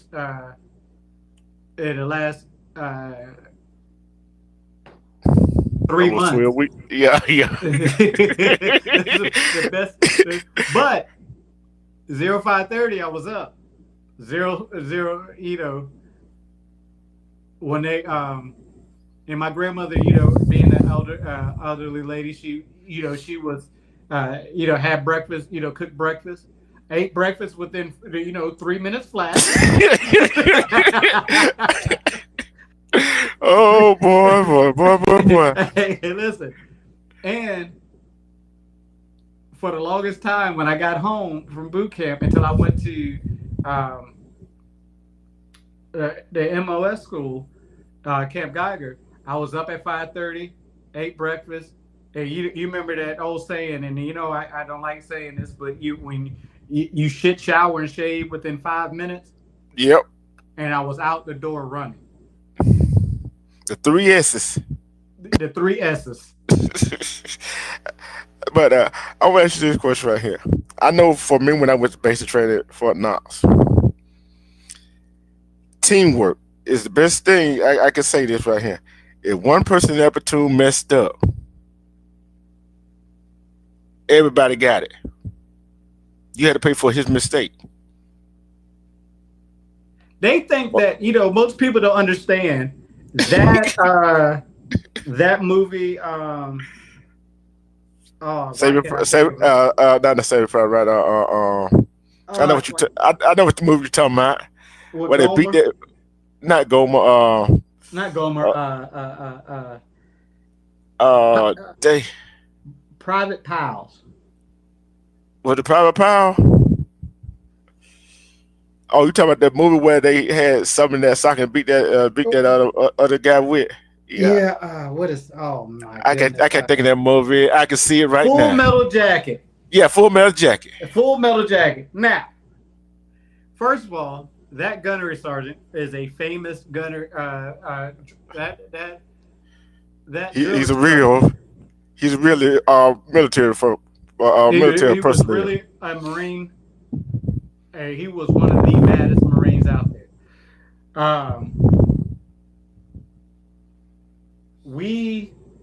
When they say your Foot Locker is unlocked,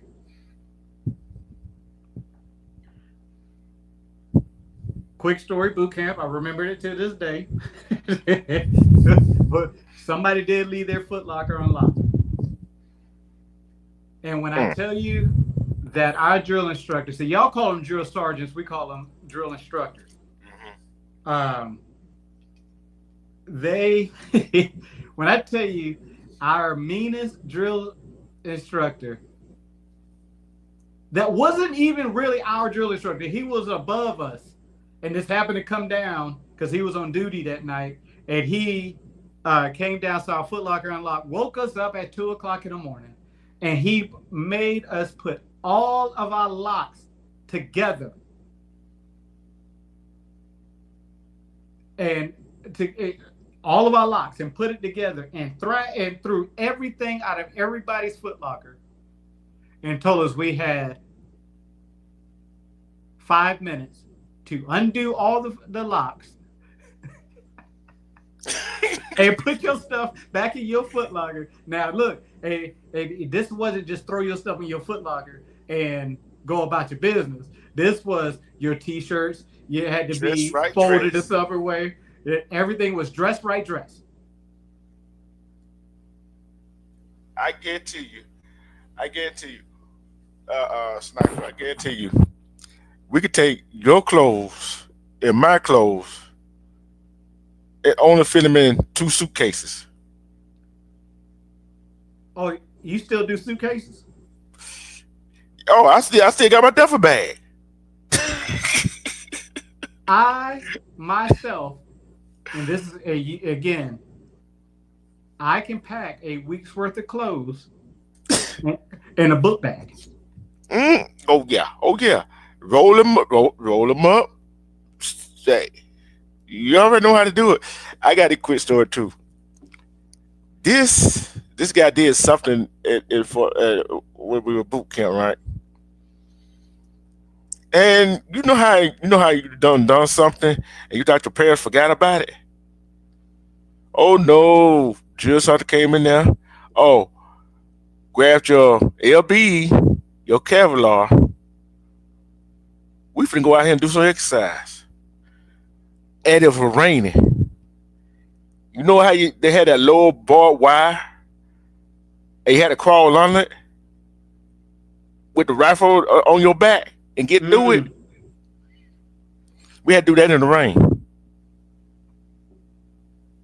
We had to do that in the ring. I'm like, you know how many people wanted to kill him, wanted to get him. I can only imagine. And we look, and then you already know how long we had to take a shower, right? You already know how long it was. About 3 minutes, probably 2. Then go ahead. When y'all did PT, did they go in there and turn on the showers and Oh, I know you're finna go with it. Go ahead. Go ahead. you had you had one that was blazing hot, one that was cold, one that another one was hot. You didn't know which one. You didn't know which one was cold or hot. But you had your towel out and you had to walk through it. You had to walk through it. And I'm talking about it was not no rinse off walk. It was like let this thing like he was trying to get out the rain walk. Especially get out that Scotch and hot one. That is Quick. Especially that Scotch and hot one. And then look, you dry off real quick, and then the one thing that got under my skin that I had to learn how to deal with is when they're told how to get dressed and when to put a certain item on. Oh, yeah. Put on your socks now. Your left sock at 5, 4, 3, 2, 1. You're done.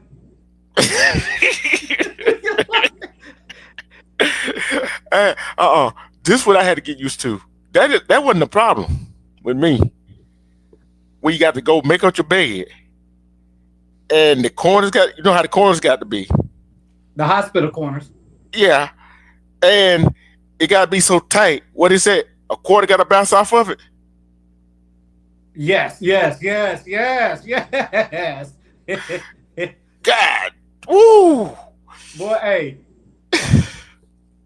But make your beds right now. 10, 9, 7, 6, 5. Like you missing numbers. But you couldn't say that. You couldn't say that. You couldn't say nothing. Yeah. Oh, you remember them? I'm gonna say, did y'all do this in Marine? You had the rough set. You had your duffel bag, and you had the rifle, the road marches. Yep, we did road march. And you had every piece of gear owned in that rucksack. Uh-huh. And what got me was, I didn't want to be the road guard. Because when you were in road marches, the whole building went. And think about it. You the road guard. You got to wait till the other road guard get up there. By the time the other road guard get up there, you got to catch back up with yours. Mm-hmm. With the rucksack, double back, and the rifle. Man, stop.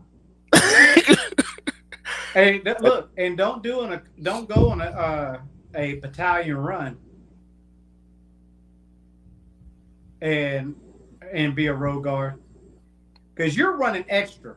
Yeah, you get that 5 second, 10-second break because you stop in traffic until the next person get up there. But then you got to run all the way up to the front. That's the next one. And look, and they understand. And listen, these runs, and especially in boots, and only can speak for the Marines. But you're running with cadence. You're running cadence, and you're on this. You're running, or the same foot as others. Mm-hmm. Is the best way to put it. Yeah. Mm-hmm. But you know who I really had? I felt sorry for the flag bearer. The guy on. Yeah, the guy on. That's who I feel sorry for. You got the rifle, the rucksack, the duffel bag, and the flag. So every year, every 2 years, we did the regiment hike. Mm-hmm. Now I don't know how where you were stationed, how hilly it was, but together could probably say this. She can verify. California has a lot of hills and mountains. Okay, Mm-hmm. we had we had hills with names. Oh, Fort We Knox, had they had here. Hey, obviously, I forgot what one of them called. Uh, one was called one of the deepest names you could think of. That's what one of the hills was called. I'm like, God, no, no, no, no, no. Hey, listen, we had one called Iron Mike. Oh, Iron Mike. Iron Mike went straight up. Iron Mike was one of those hills that you think you're standing straight up, and you can reach out and touch the ground.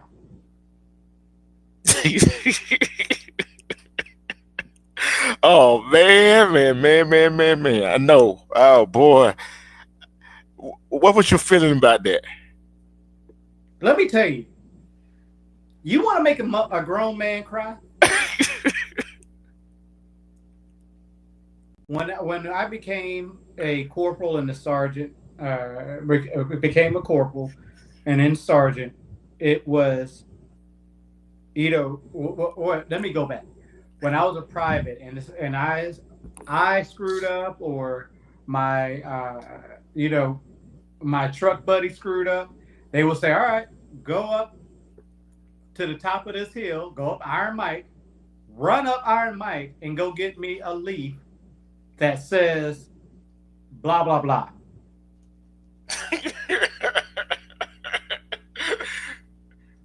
So what were you thinking in your mind when they said that?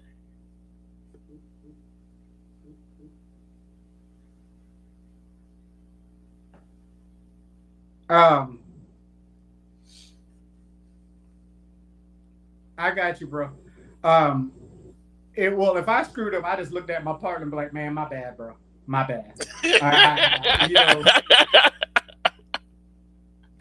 you know, hey, I'm sorry I got y'all in this. We're gonna make this through together.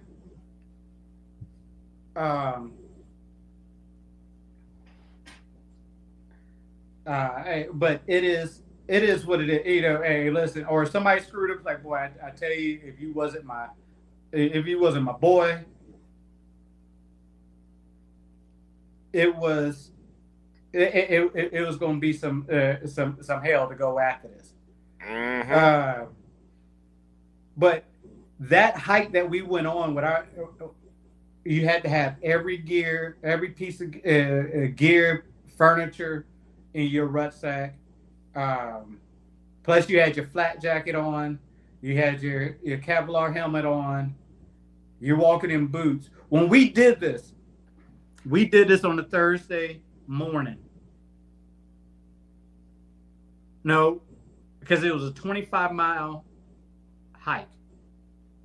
Yeah, that sound about right. Yep.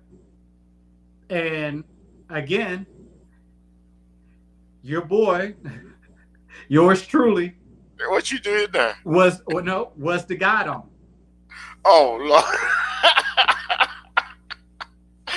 So and look, and so not only did I have my rifle across my shoulder, and I had a flag jacket on, a damn near 45-pound rucksack. I had a guide on my hand, and you could not. So you're thinking, most people are like, well, look, if I was a guide on, I would, slow down. But you got to keep up with the rest of the battalion, Mm-hmm. and you got to keep pace. So not only we're going up and down hills, we're going through sand, because part of that was going through the beach. When there's sand, there's rocks. So that is when we got done. We got done early. We left on a Thursday morning. Thursday morning, Thursday afternoon. And we got done early Friday morning. And you know the funny thing about it, the drill instruction, drill sergeant, they're like, you looking at them like, y'all ain't tired either? No, this was when I was in the fleet. Oh, yeah. But, we already, this is when I was in the fleet. So, you get to stop, and, they gave us, granola bars, bananas, oranges, oh, yeah. drink some water, refill your canteens, refill your Camel Pack, and then you get going again. You walk another 5-7 miles, stop again. By the time we were done, and they dismissed us, and they gave us 3 days to recover, right? Mm-hmm. I'm going to say majority of the battalion. Now, a battalion is, I'm going to say majority of the battalion slept right there on the parade deck. When we got done, it had to be a good, because after we got done, then they did an inspection to see if everybody, hold up 5 T-shirts, hold up your Kevlar, hold up this, that, and the third, hold up your flag plates. Yep. And so after we did that, and then I was like, all right, you're on liberty for until Tuesday morning. Everybody report back 05:30 Tuesday morning. I slept until noon Friday right there on the parade deck.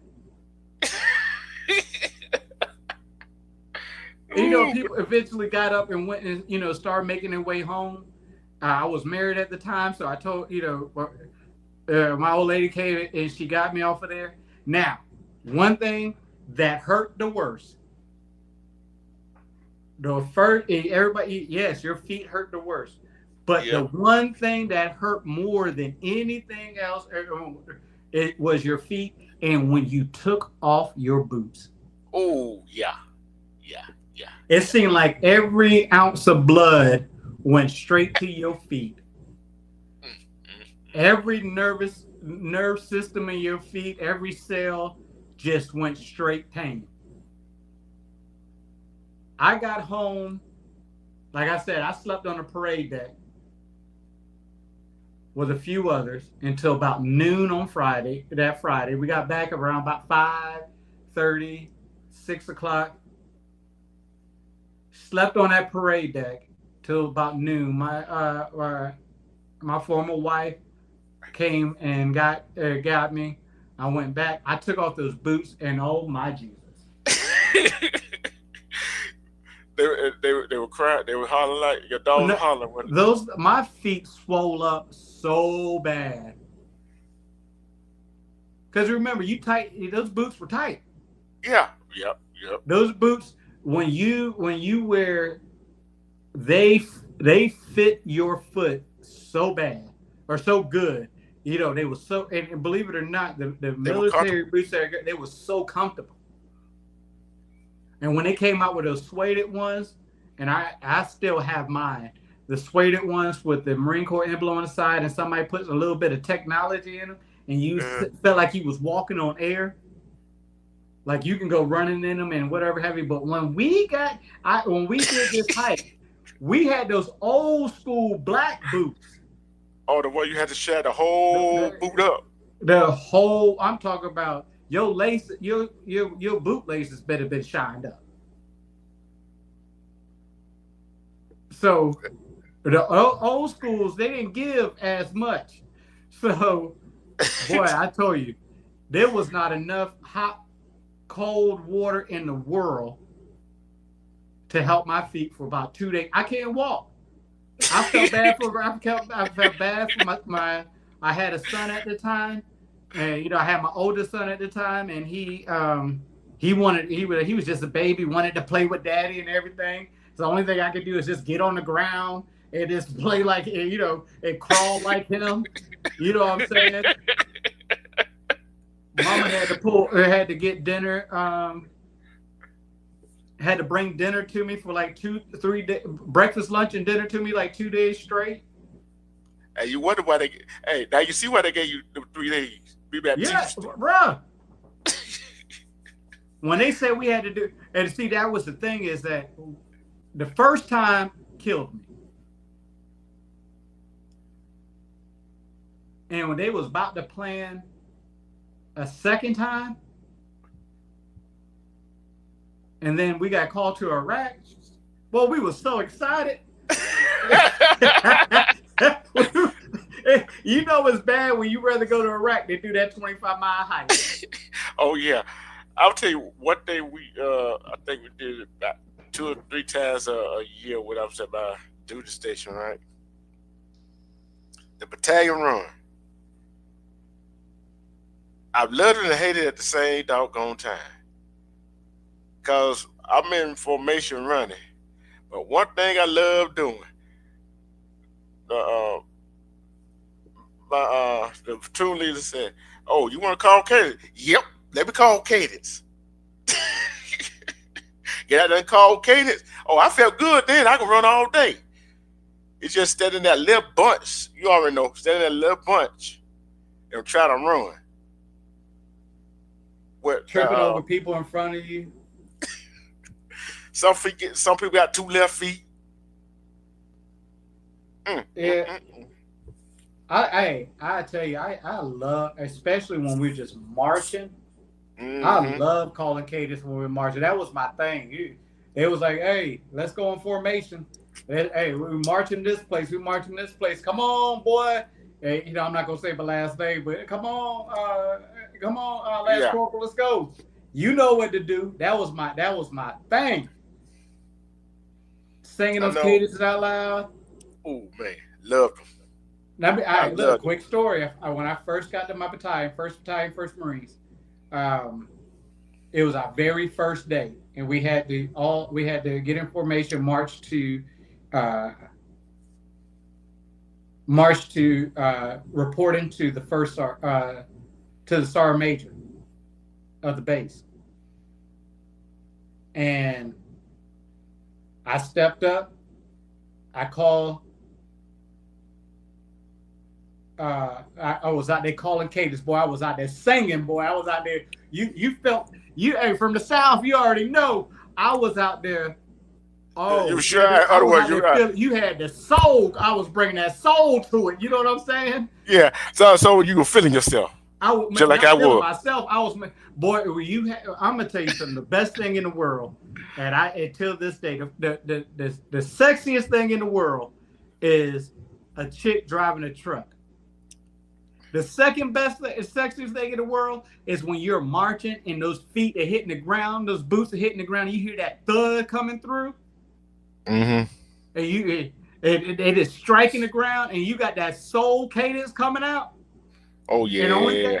Hey, look. Hey, most people don't know. Only thing we're saying is left and right, but we're singing it like Al Green.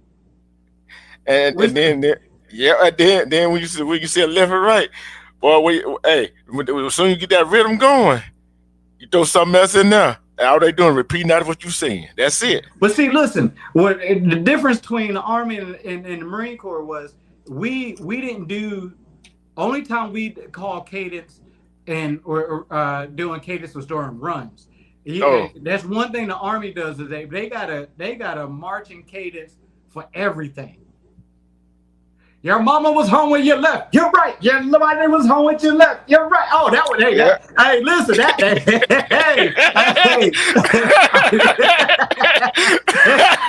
Hey, when they did that, look, when I found out, when they said that right there, I really didn't understand it at first. Then I started. I'm like, they poking fun at us. hey, let me tell you something. When I heard that for the first time, and I was trying to incorporate that into a Marine Corps, Uh, man, I'm gonna tell you something. That's by far one of the baddest cadence the Army ever came. Your mama, your daddy, your sister, your brother, your dad was home when you left. You're right. I left my home. I left my home to join the army. I was like, hey, that's right. but that was that was right there. It's a whole lot of different cadence, and what people don't understand is the different cadence for when the army marches than then like I know Marine probably got cadence when they run, like the army got cadence when they run. See what I'm saying? It's totally different. Real march. I'm like, what the hell a real march is? But listen, I'm gonna tell you right now, there's not a military function out there that can outdo any Marine that is when it comes to regular marching and calling cadence. You could take any song out there, which I'm talking, and call a cadence. But back in the day when I was in the Marine Corps, it was all about that soul. It was that soul, boy. I'm telling you, that in that march, and you just hear that, pah, pah, pah. Those boots hit the ground. You like, hey, listen, you'll get out the way real quick, real quick. Yeah, I think I did it. I miss it, bro. I'm gonna tell you, that's one thing that of all the jobs, all the careers that I've had, I miss the Marine Corps. I miss it a lot. I miss the camaraderie. I miss the brotherhood. I miss the as much as people like, oh, you brainwashed. Oh, you brainwashed. It wasn't being brainwashed. It was that discipline that was instilled in you, and that discipline that was expected out of you. You know what I'm saying? It was that brotherhood. We unless you was married or you had you had something going on that weekend, we could be in the field for 4 days training, and you think that we'll be tired of seeing each other. Man, we go back to the barracks that Thursday, Friday. We'll hit the showers together before some of you stupid folks say it. We set hit the club. And we'll set that time and say, hey, we rolling out. We're going, like, in California, hey, bro, hey, we all piloting the cars, and we're leaving San Diego, and we're going to LA. We're going to Orange Beach. We're going to the White Horse. We're doing something. We're going to Anaheim, and it'll be 3-4 cars deep. Just like going, you know what I'm saying? 3 or 4 cars deep, rolling down. What's that? Hey, together. What's that? Highway 5. What's that? What is it? Highway 5? That long strip that connects Canada to San Diego. That one long road. I think she's still here, but she's still there. That convoy, look, hey, D-Truth, that convoy of cars going up that highway 10, highway 10 freeway. Yeah, going over there, hit the club up, and see, our thing was, if one got in trouble in the club, that means we all got in trouble at the club. One got in a Yep, that fight, we all fighting in the club. that You know that's what I'm one thing. saying? Hey, that one thing about the military. Hey, you jump on one, you got to jump on all of us. I don't care. I don't care. The Army and Marines in the same damn club. If a civilian want to jump on one of the military brothers, guess what? He getting his butt whooped. Hey, listen, we'll clear out the bar real quick. Yeah. First of all, hey, look, what they understand is the truth is that we just got out the field. We don't work longer hours than anybody in the world. And we just road marched there to the field. Or we done slept on hard concrete. We haven't had a real meal because MREs was our dinner, breakfast, and lunch, and we had a drink. We haven't, and for us infantry folks, we haven't seen a female in about 4-5 days. Oh, speaking of MRE, and you got your favorite MRE you wanted to eat, right? Why you always got the pound cake in it? Why you always get the one you did want your least favorite? And then you know that mat you got to roll out before you put your sleeping bag on.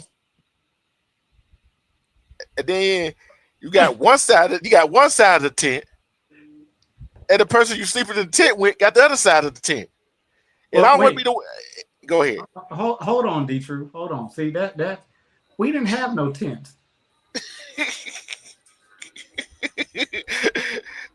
Yeah, but I was in Fort Knox though, so I was well, it was winter time.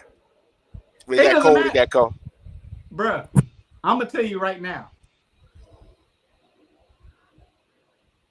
One person slept in the truck, and I don't know if anybody's seen a military Humvee and actually sat down in it. There's no soft spots. Hell no. On that truck. You ever drove a deuce and a half? Hey, listen.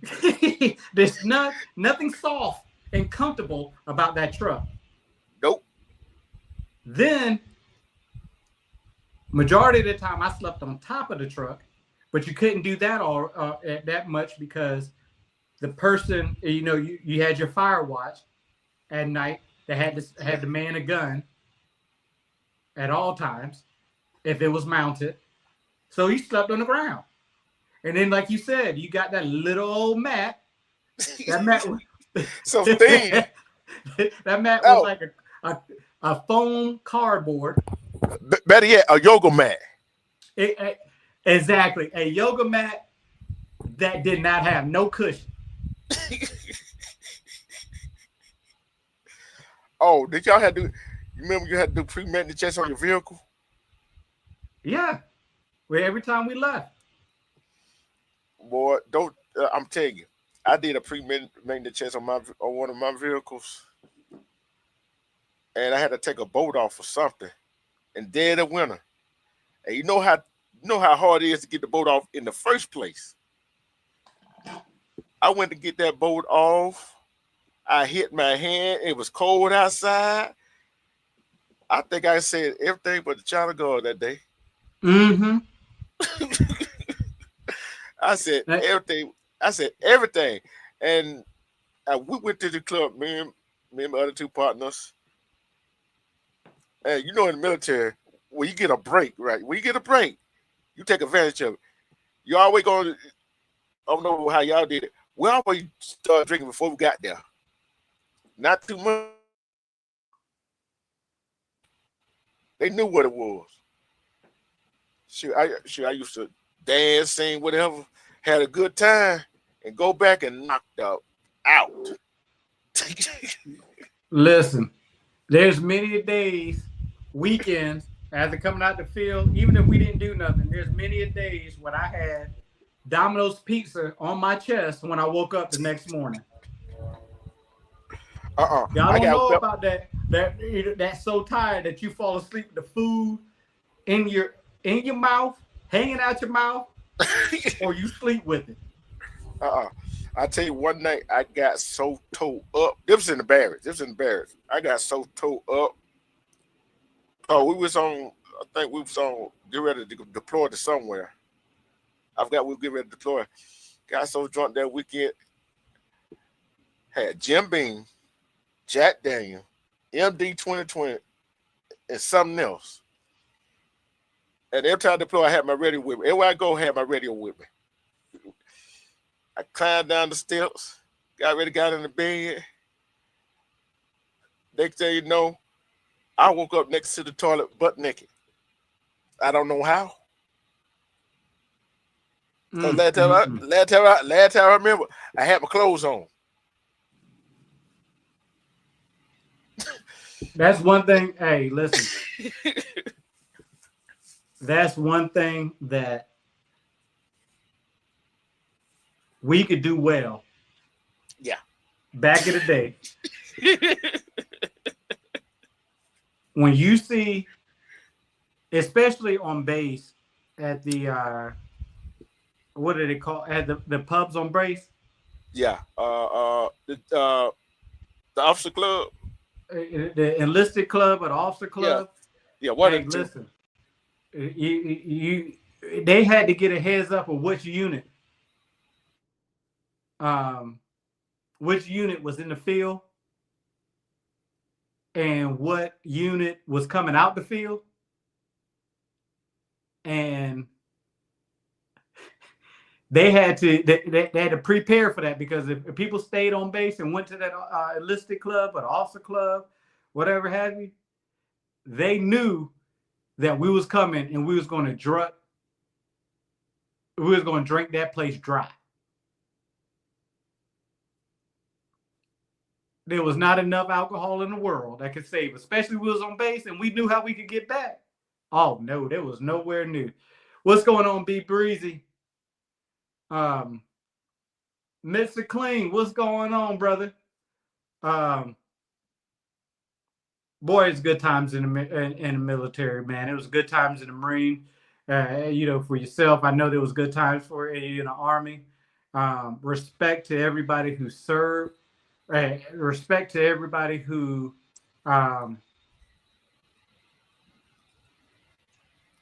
everybody who signed their name in that dotted line and gave 4 to 8 years, if not a whole 20 plus years. This day is about, not only remembering the ones that gave their lives, sacrificed their lives for a cause. And their cause was to protect this country, foreign, and protect anybody foreign or domestic. And just the good times that you had in the Marine Corps, or in the military itself, period. And and we will always, there will always be a battle between Marine and Army, Navy, Navy Air Force. I don't think nobody really, I think everybody jumps on the Coast Guard. What we call them, the puddle pattern, the puddle patterns. Yeah, but they do know that the Coast Guard, if a conflict came to U.S. soil, the Coast Guard will fall and fight under be activated under the U.S. Navy.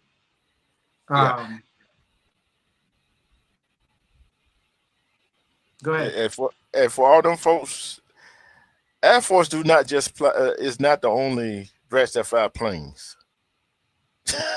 For to get that out there. But one thing I love about being on base was the PX. Yeah, you had liquor stores outside the PX, but guess what? You go to the liquor store at the PX and go shop at the PX. It wasn't no taxes. It sure wasn't. It was no taxes. Man, you go in a PX with $10 and come out like you shop like shop straight out of Kroger. Yep. and I loved it. I loved it, and I want to say to the ones that took advantage of the GI Bill, I don't know what they called it in the Marines, and got their education. Same thing. Yeah, and I'm like, cause going to the military, I'm going to say it's not for everybody. It's It's not. more, yeah. You got to be mental prepared for what you got to go through. You got to be mental prepared with what you got to go through to get to your duty station. Mm-hmm. If you're not mentally prepared for it, don't do it. Do not do it. I cause I had a choice of three colleges. They ain't had what they got going on now with these states of the sending kids to college now. They ain't had that when I was going. So guess what? I treated it just like a recruiting tool. Whichever branch called me first, that's where I was going. So happened to be the army, and I went. Bruh, there was no other option for me. Well, since when I saw my first Marine commercial where the dude jumped through fire, jumped through a spinning fan, and then took the sword and killed the little fire demon, that did it for me. That did it for me when I was little. So, and everybody knew in my family that there was the Marine Corps for me. And like I said, my father was in the Navy. Everybody want to meet when they meet my father, they be surprised. My father is about 6'4", 6'3", 6'4", two at the time was good 245, 250, and spent 20 plus years on a submarine.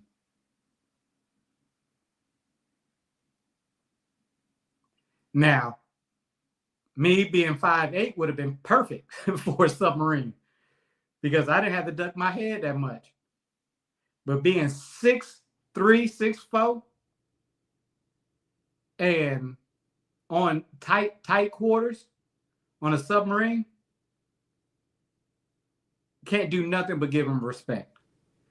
I had two uncles that was in that went to the Army. I said before, my brother went to the Air Force.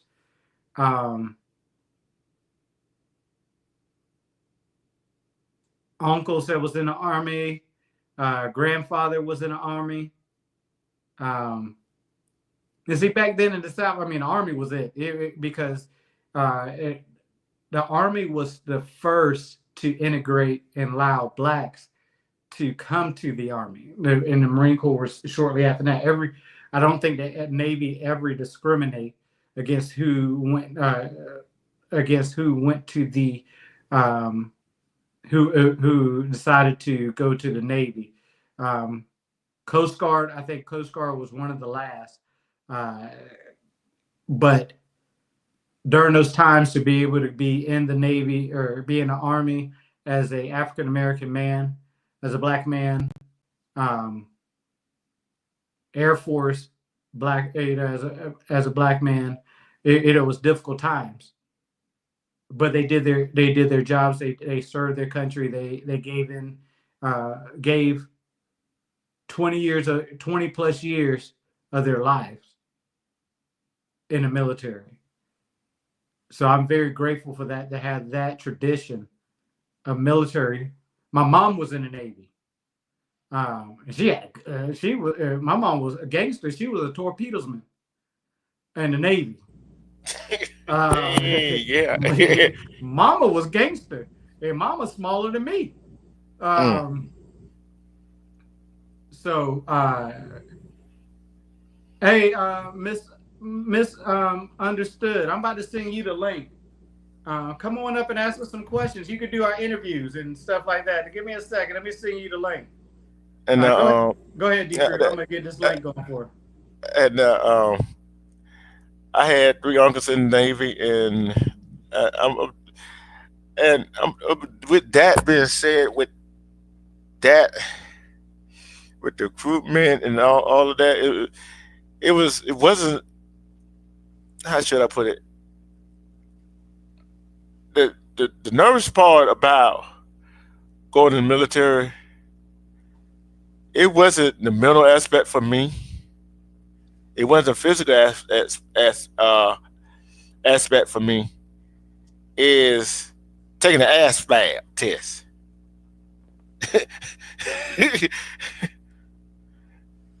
If you remember correctly, what did you score in the ASVAB?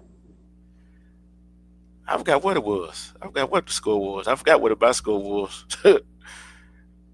Because I was so nervous taking the test. I scored pretty high in the ASVAB. I scored pretty high, but I was kind of nervous, and I was like, "Dang, I should have scored higher than I scored." You know what I'm saying? Yeah, my memory served me correctly. I got scored a 113. I think mine was a one something, but it was, but like I said, have you ever tried to park a deuce and a half in a tight spot?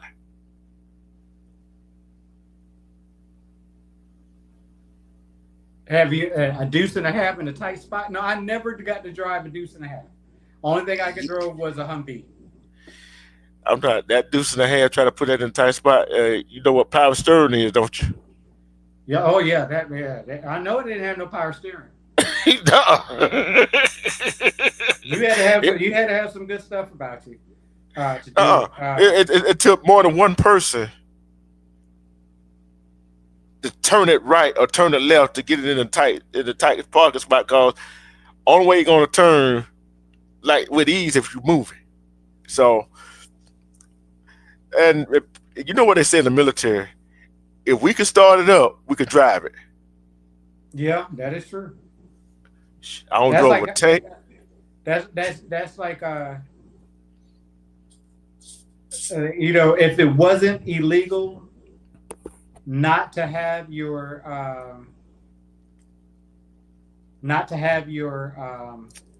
rear view mirror, I wouldn't have one because I'd never use it anyway. Because you always had a guy behind you. I either had a guy behind me or I had I'd look at those two side mirrors. Yep. And you looking at them two side mirrors, like you better hope you're clean. Go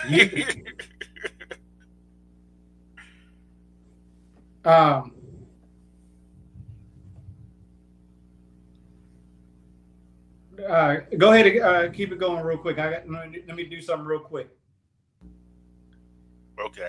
Hey Armando, where you at, brother? Hey, any of y'all up there? First of all, hey y'all, go ahead and hit that like button for me, man. Y'all know I don't go on here too much, but go on and hit that like button if y'all want us to explain something about the military. Or you got questions about our time in the military?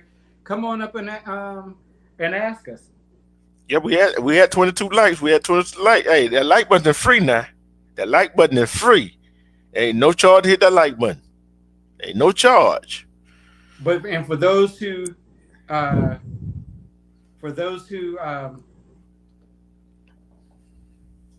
hold on. No, that's not what I want. For those who came up and show some love, I appreciate you all. I do appreciate you. And again, today is just for myself, and I know for D-Truth, it's the day of just remembrance of the brothers, sisters that we lost. Before I got on, one of my, I do talk to some of my classmates, and we talk about how old we getting. And I told them, Speak for themselves. Speak for right. themselves. But hold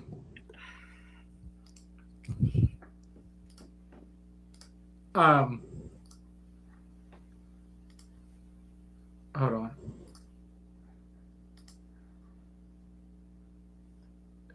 Hey, I dropped the link. It's not for everybody. Now, don't come in here acting a fool.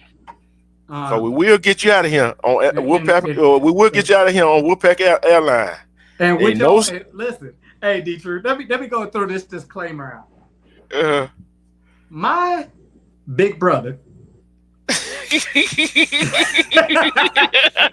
D-True, stop. I'm being serious. Being serious, D-True. I know you finna go with it. That's why I start laughing. I'm being serious. Stop. I got a big brother that's just a little bit more protective than I am in these YouTube streets. And if you haven't seen lately, that he will make a short out of you real fast. Somebody who's been trying to troll every time I come up here, regardless if I have, the regular Wolfpack squad or my daughter up here, then the same person try to come up and troll all the time. Brother, I'm going to go ahead and forewarn you because I already know what's about to happen, and nothing's been said. But guess what?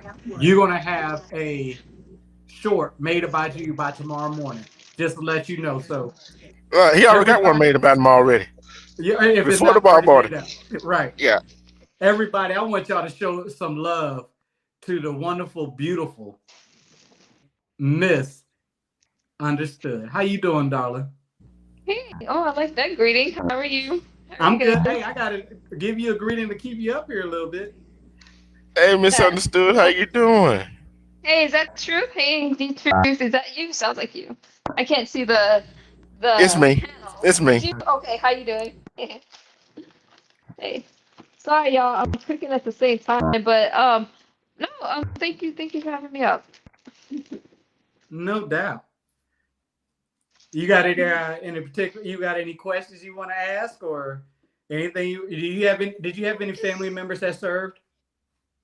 I served. I'm a vet. I was in the Navy. So what? She was in the Navy. Yeah. Oh, you was in. Oh, that's right. You were in the Navy. Yeah, she was in the Navy. So on the two branches we missed the Air Force and the Coast Guard. Hey, that's right. Hey, D-Truth, you know the old saying, right? Only the beautiful go to the Air Force and the Navy. Yeah, we had some nice looking. We had a nice looking crew. Yeah, we did. The women were nice. A lot of them got wiped up in there. That's facts. Hey, listen. If I wasn't in the unit where I was, my camp that I was at, there was no females around, so we had to go outside to look for it. And we had some beautiful Marine females, but when you go and look at the Army, or not the Army, you go. The Army got some rough females. I ain't gonna lie to you. You got a few, but you got some rough ones in there. But you go to the Navy or the Air Force, now, good Lord have mercy. That's why we went to the Navy base as a club. Yeah, exactly. I should have wiped one up when I had the chance. So what did you do in the if you don't mind me asking, what did you do in the Navy?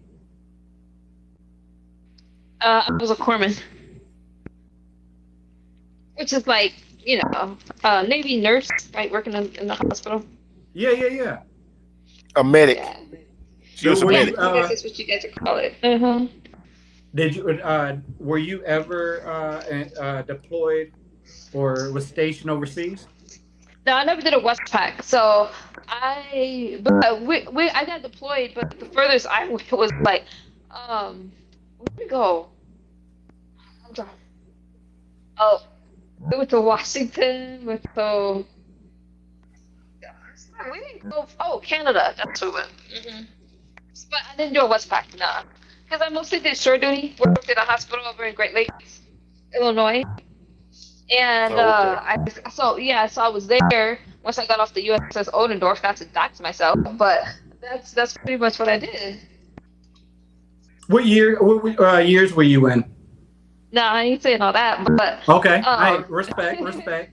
yeah, I come from a sector that's brutal. Truth knows, so we ain't gonna get Yep. all that. But Yeah, yeah, and it's like it's. I'll tell you. I want to shout out some memories right here okay, to the only squadron that didn't lose a bomber. Shout out to the Tuskegee Airmen. oh, amen. Yeah. Only Wow. squadron that didn't lose a bomber. Yeah, their legacy is just unmatched. Yeah, Wow.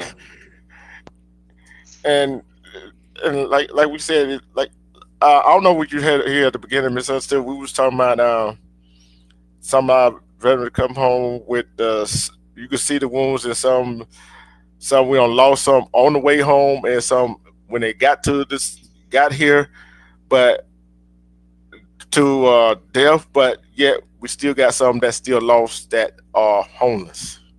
That's right. That's right, and that's really sad. I hate to see a homeless veteran or someone that served. It's just the stuff that we see. Even me, even though I didn't do a Westpac. Well, we call it Westpac in the Navy because we're on the West Coast. But I've seen a lot, and it's just sad. You can lose your mind over this stuff. Wait, did my sound go out? Sorry. Your sound to go out. It's yeah. It kind of like I was telling Sniper in the chat, whoever's gonna be watching the replay. It ain't the physical when you go to the military. It's the mental aspect of it. Hmm. It's the mental. If you can get past the mental aspect of it, you would make it. Then you gotta get past the mental aspect of it when you get out. It's an adjustment. Yeah.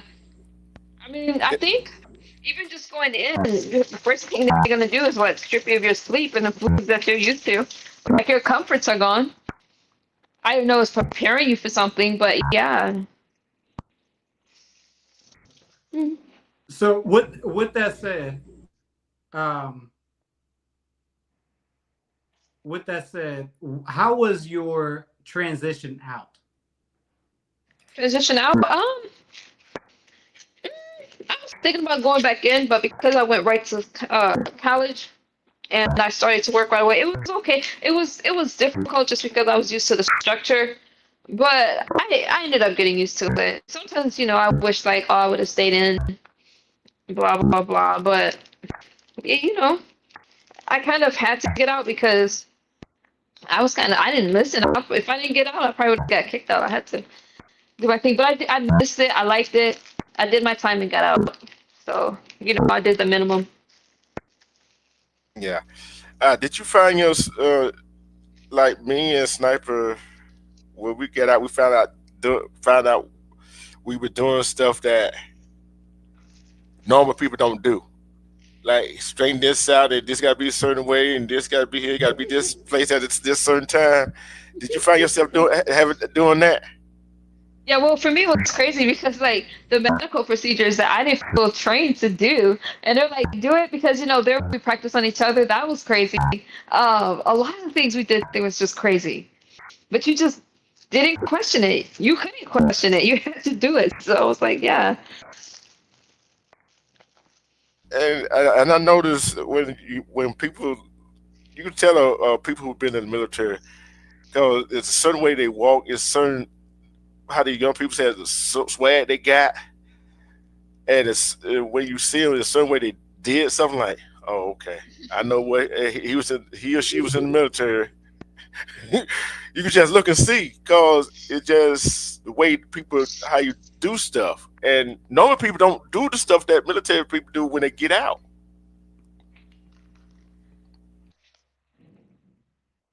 Oh, wait. Did my son go out or I can't hear you? Hold on. Yeah, I can hear you. Can you hear me? Okay. Yeah, I can now. Yeah. And like I said, when I got out, I found myself got my hand all kind of like curled like you marching, and starting off with my left foot. I'm like, why I'm doing that? And every time I try to start over with my right foot, it don't work because it's programmed in me to start with my left foot. Dang, I forgot about that part of it. Yeah. That's You ain't noticed crazy. I that, did forgot about that. No. Mm-mm. you? No. Yeah, Because it's been years since I've been in it. I'm like, but little stuff. Yeah, you're right. yeah. And Let me if you go ahead, Snipe. let me ask you this, both of you. Do you know any other career that has the camaraderie, the brotherhood, the sisterhood, other than the military? Do Oh, y'all? it's different. Yeah, it's different. I've seen camaraderie amongst different in professions like with physicians and stuff like that, but not quite like the military. The military is gonna always be unique because we had each other's life in our hands. Like whether we liked it or not, if you look at it, that's the bottom line. We had to look out for each other. And they're my closest friends to this day. I think Yeah, it's like I said, unique in the stuff that we had to go through. I don't think you really can compare it to other stuff. Every profession has their bond, but I think the military is just different. yeah, it's totally different. We, like you said, we, especially the grunt force, you as a and use this word loosely, but a savior of life, where um, my job in the Marine Yeah, Corps you was don't to have to use protect it us. that loose because I kind of feel like that. But go ahead. Yeah, I mean, because it doesn't matter if we got hurt. You was there. Um, Because we weren't allowed to carry weapons on the field because the rule was you couldn't. You were, well, the Geneva Code, like you weren't supposed to shoot at medical personnel. right. So we weren't allowed to carry weapons. I was trained with the rifle like everybody else, but I do feel that we were there. I mean, you wanted some time off, you come down to the Yes. So Hey. everybody likes me. Well, hey, listen, I'm gonna tell you something. To get on sick leave in the Marine Corps, especially in the grunt unit, you was called every name outside the book. Yeah. Oh, you went to medic and got a or the ones that I couldn't stand. Oh my God, I used to make their lives hell. It's those who went and got a no shave chick. Mm. Because I'm like, oh, so we just don't want to shave this week, huh? We just want to shave. So you went down to medical and got yourself a no shave chick, so you didn't have to shave this week. Okay, all right. Hey, you know where Iron Mike is, right? Go ahead and find that leaf that says blah blah blah blah blah. Mm. Razor bumps or not, you was shaving the next day. Yeah, but it's kind of crazy how we, as I'm gonna say, all three of us up here are veterans, right? Yep. We we think about stuff. See, we probably don't see stuff people ain't seen. Put it that way. Regular people ain't seen. And some of the stuff we have seen will make some of these regular people sick. Yeah.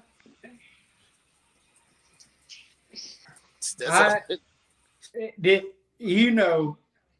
being the one thing that was like one of those love to have, hate to have it, was my combat action ribbon.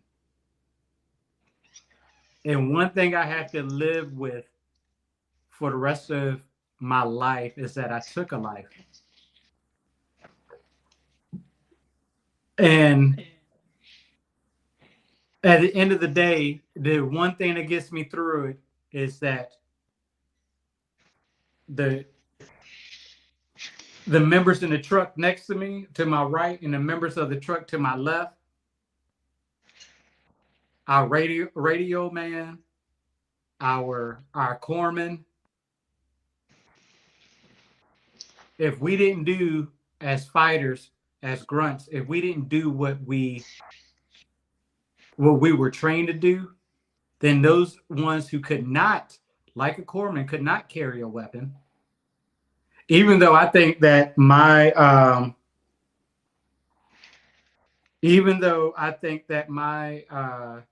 our corpsman, if had to, he was gonna. Hey, look, he would have to face the music afterwards. But if that little dude was a bad dude. That dude was a bad dude. I mean, when we was out doing doing hand-to-hand combat, we're non-lethal training, he was out there doing it with us. And boy, when I tell you, boy, he made some of us, and I think 1 or 2 times he made myself look small as all get up. But he would do what he had to do. But at the end of the day, to get through that, I had to take a life. But I made sure that the person next to me, the person beside me, the person to my left and my right, that they got home to see their family. They got to eat another MRE later on that day. You know what I'm saying? He had to say that. He had to say on the rocks and the crowd. Let me tell you this. When I was in Afghanistan, real quick, D-True, misunderstood. The one thing I hated is that we had the Air Force right next to us, right? And I'm gonna tell you why I hated them. And sometimes I didn't like my corpsman either, because he had the opportunity to actually go inside the compound and sleep on a cot or makeshift bed, whatever have you.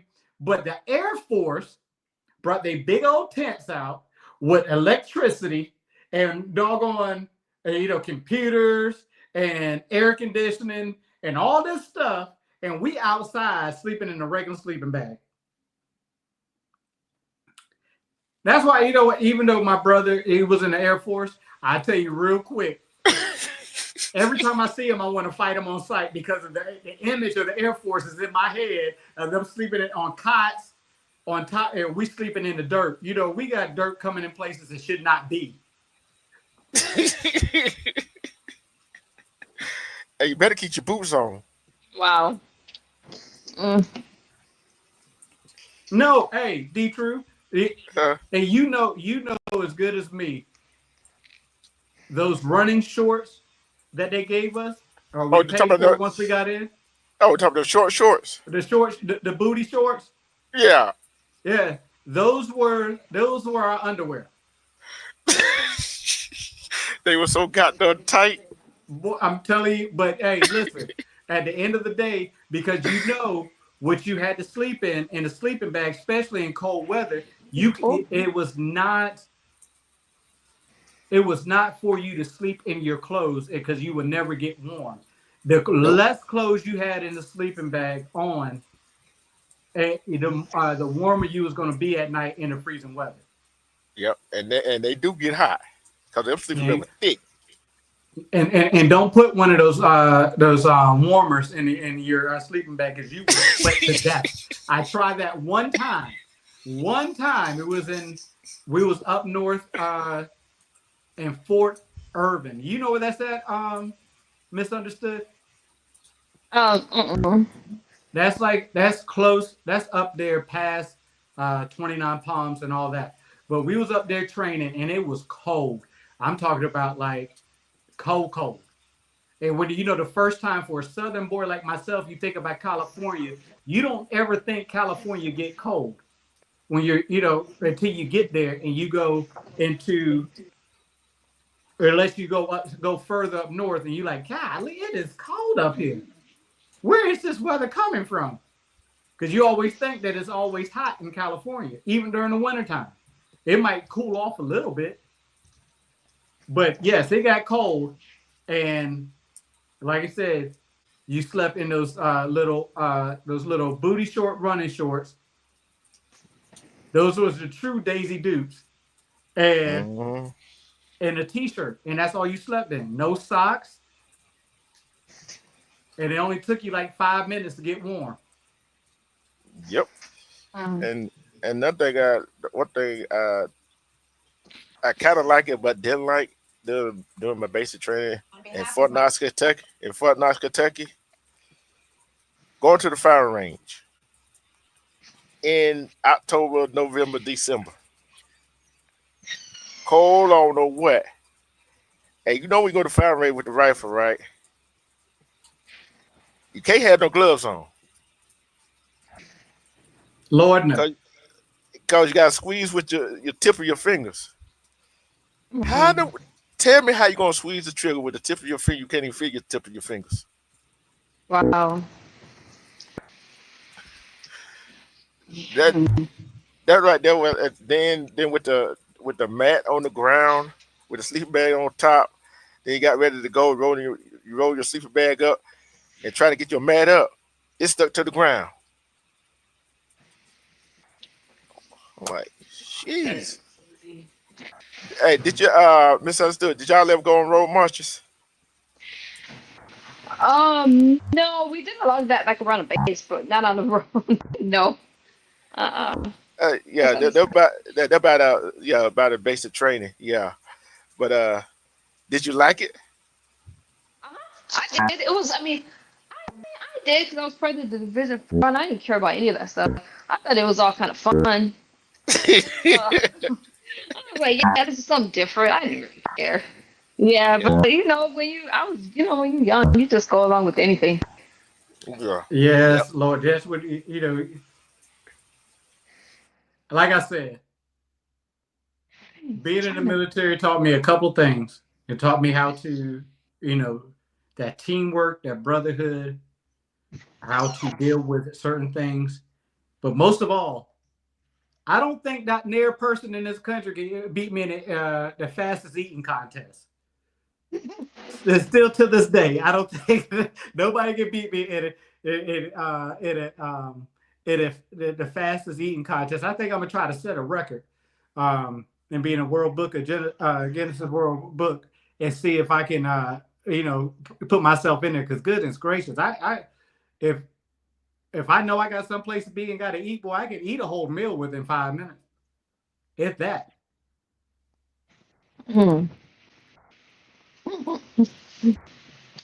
So, misunderstood. We have both of us told one of our greatest parts about being in the military. Give us a certain instance that it was one of your fondest times being in the military, in the Navy. Okay, I'll get this one before I run. Getting my East-West pin. Within 6 months of being my first year being in the ship, I got my East-West pin. It's the highest enlisted medal, the highest enlisted pin you can get. So, most people take 2 to 4 years to get it. I got mine within my first year. I think like within 6 months. Studied for 3 days, then got it. Then went off to school. That was pretty cool. Hey, that's amazing. Hey, the funny part is that before 9/11, I was working on getting mine too because they said that Marines were able to get it when we was on the ship, and I was going to be able to wear it, but 9/11 happened and that killed everything. Yeah, that was my goal. I wanted to. I wanted it, got it. And that was cool. That was like the only thing. And after that, it was pretty cool. But 9/11, that was that stopped a lot of things I knew. That's unfortunate. But that was before I got in. So that was like way after. I don't know. You probably were still in the military during that time. Yeah, I was the first. It was my second deployment when 9/11 happened. Oh, okay. Oh, No, yeah, that was my first deployment. Because I got to the fleet in August of 2000, and yes, we were. It was my very first deployment. Matter of fact, we left wow. for our first deployment, just a regular Westpac.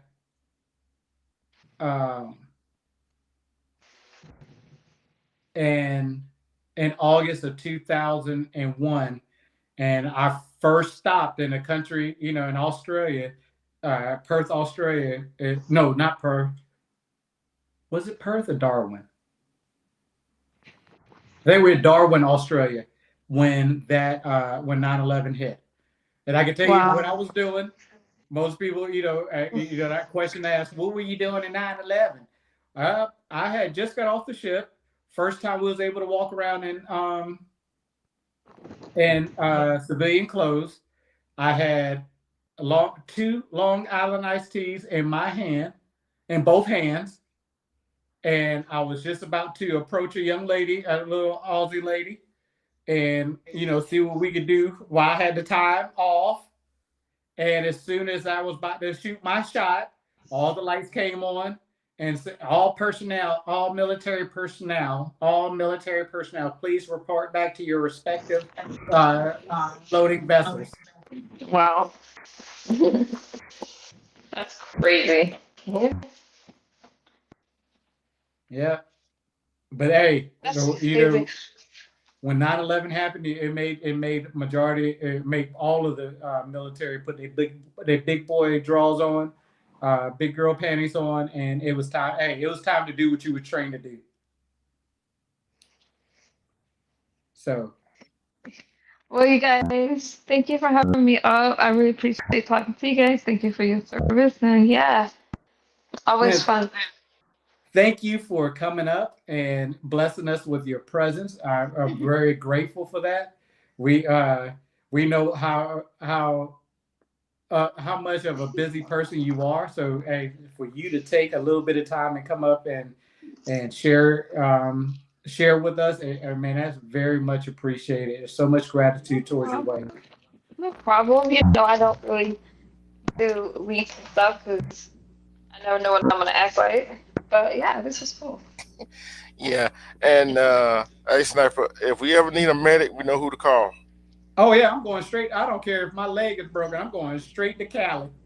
Yeah, I got you. Yeah. Hey, she gonna be like, your kneecap is dislocated. You missed about 500 hospitals just to come here. Yes, ma'am. I trust you more than anything else. Yeah, I got you. We be hollering medic on the plane on the plane right on medic. Why they holler medic? Don't worry about it. She know we coming. Hey, thank you so much. Thank you so much, Misunderstood, for coming up. Anytime. Just let me know.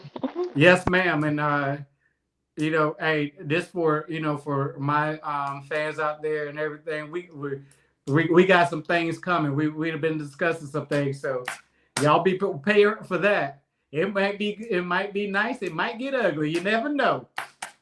Absolutely. All right, you guys. I'll be in your chat. Bye-bye. Good night. Good night. Y'all, that was, man, hey, listen. First of all, some things you don't know about people that comes up and surprise you. And I'm just grateful that she Misunderstood took the time of her busy schedule, because if y'all don't know, she is one of the busiest women that I know personally and off of and on YouTube. If she's not creating stuff, she's working. If she's not doing that, she's taking care of her kids. If she's not doing that, she's coming up with new ideas to progress herself. So for her to come up for the time that she gave us and the time spent with us on my channel, I'm very, very grateful for that. Thank you so much. D-Truth, we've been up here 3 hours and 15 minutes, brother. You got anything you want to put out? What up, finna? Dang, you made me lose my train of thought just then. I had it in my head. As soon as we get out there, I've been on. What I'm finna say is, I'm like, this was important for you to do. You know what I'm saying? Go ahead and give you your props on it. Hey, I applaud you, my brother. I applaud you, my brother. This is very important. And I got one coming up Wednesday night, 8:30. Don't be late, because there'll be some great debating going on. Y'all do know I'm gonna get a lot of sleep, because whatever D-Truth said, I'm gonna try to rebut it. That's how we get down. That's how we get down. Because it's gonna be very. If you go to my page and see what the subject is, and I would just think about what you're going to say, what you're going to type in the chat, whatever, and make sure you go hit that like button. Tell your friend, tell a friend of a friend, tell your friend of a friend, whoever, come join us Wednesday night, and go tell them to watch this replay, and make sure they hit that like button and subscribe to this channel right here. Go ahead and subscribe to the channel. It ain't going to hurt you, because some discussion we have on my channel, guess what? He gonna have some great discussion on his channel. So make sure you hit that like button, because they're free. And go tell a friend of yours, go come sub up to his channel and hit that notification bell. Yes, sir. I do appreciate that. Y'all know I'm not here. I just come up here to entertain. I do some particular this topics that means things to me. I am going to reach out to my beautiful daughter and see if she wants to do a collab with me. Again, I have some things coming up. We're just making the timing right, because some people that I'm doing collabs with on different time zones. I got my little cousins that's going to come up, and they're going to talk about their high school experience playing sports. One winning a state championship in basketball. The other one came close this year, but he put up some great numbers and it got accepted to a good college. So he can play at the next level. So I'm trying to get them on here. I got things that I'm gonna. And the one that I hold dearly to me is that I'm going to have my mama come up one day, and we're going to discuss her business and getting some health tips out there for you young ladies and gentlemen that out there that's dealing with certain chronic illnesses, chronic pains and stuff like that. And what my mother does is very helpful for the community. And it's Christian based. So, she doesn't hire anybody that doesn't believe in Christ and has God as their savior. So I'm going to get that up here. And then, we're going to have the Wolfpack Council up here, the Wolfpack family. We're going to come up here sometime and just have a good time like we did for Together We Break Chains Productions birthday, which that was so great, D-Truth, to have it on your page and do that. And again, y'all know D-Truth, he gonna make you think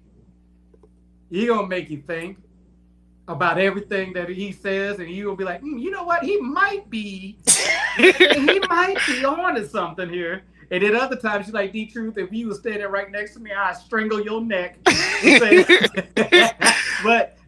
But you know what? That's one thing about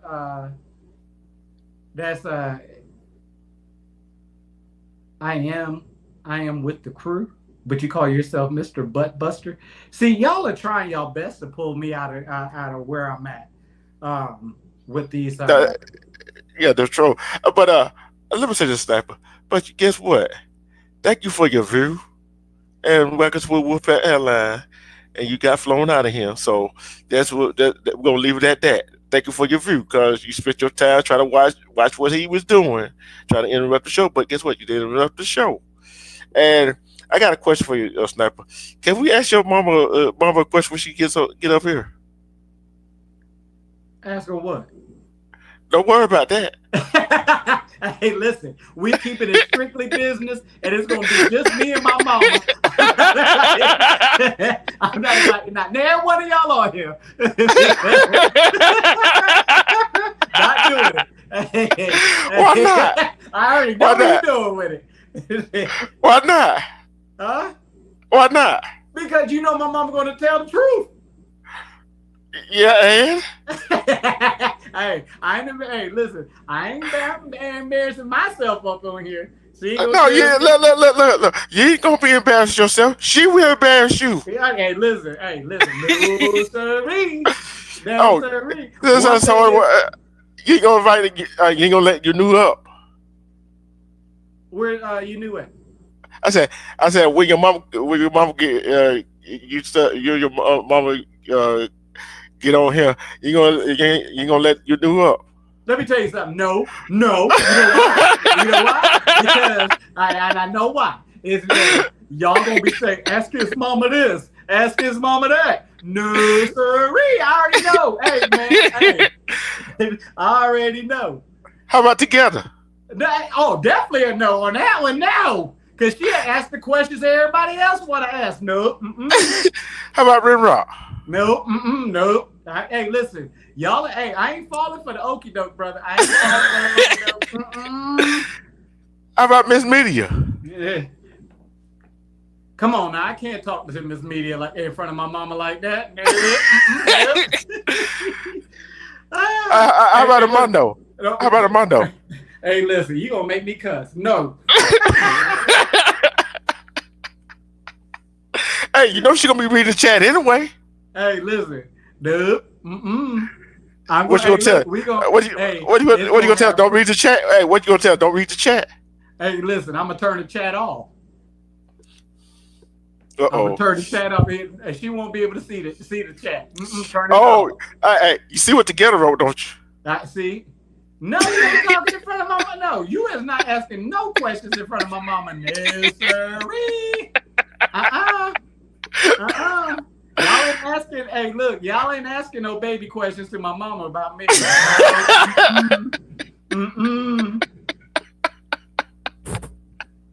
And look, see, the thing is, bro, is that as truthful as I am, y'all know, and everybody knows, I don't see, I don't see the point of lying to anyone, and telling lies about anything about myself. You know, the old saying, I'm not going to lie on my man good. You know what I'm saying? So, what'd she say? Oh,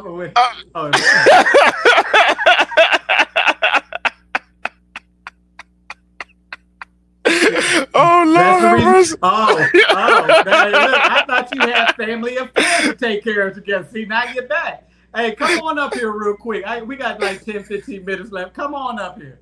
Hey, look, even you knew laughing.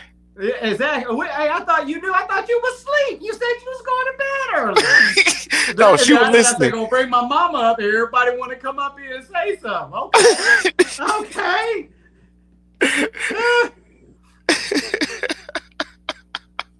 Uh-oh. That one you should have kept to yourself. No, hey, listen. It's all right, because guess what? Not near one of y'all coming on, and I'm turning off the chat. Ain't nobody gonna be able to say nothing. Look, you already know the group chat gonna be blowing up if you do that. Man, bing! What's that, baby? No, don't worry about that, mom. Don't worry about that. And you know your new gonna call you. Oh. I'm done. You know what? Hey, y'all thank y'all for coming out. Hey, look.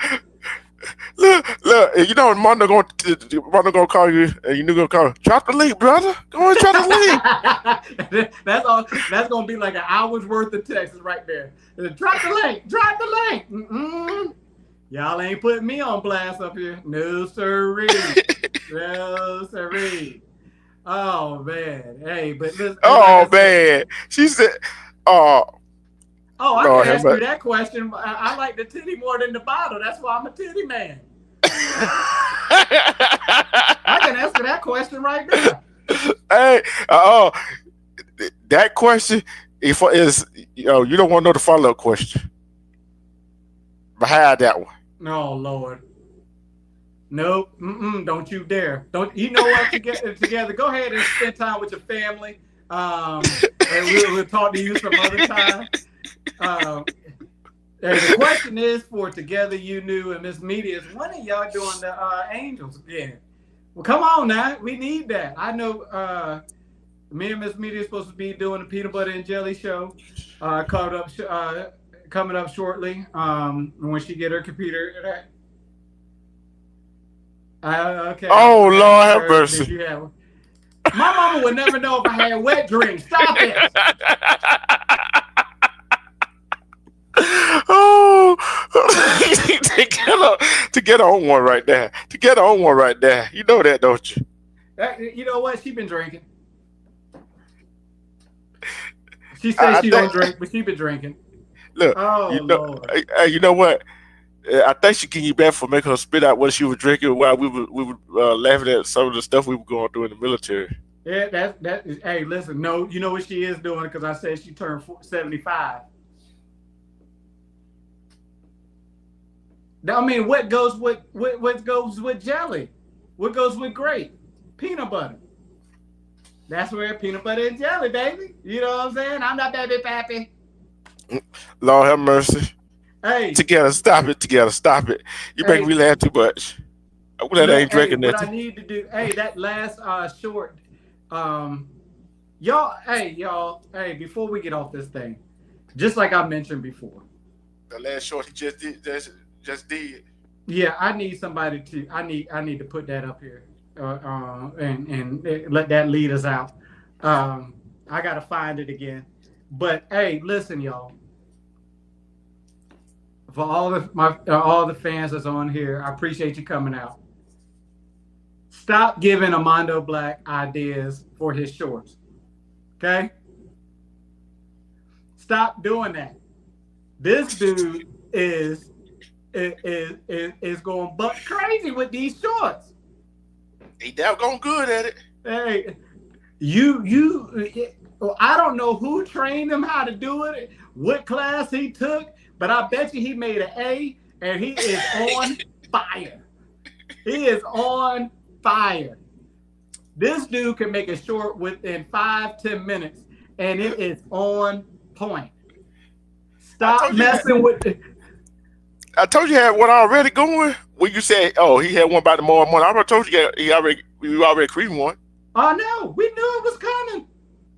We knew it was coming. I told you. Hey, listen. See, that's the thing. You got folks who will electronically embarrass you. You got folks who will physically embarrass you. You got folks that will come live and talk about you right in front of your face. And y'all still keep going at us.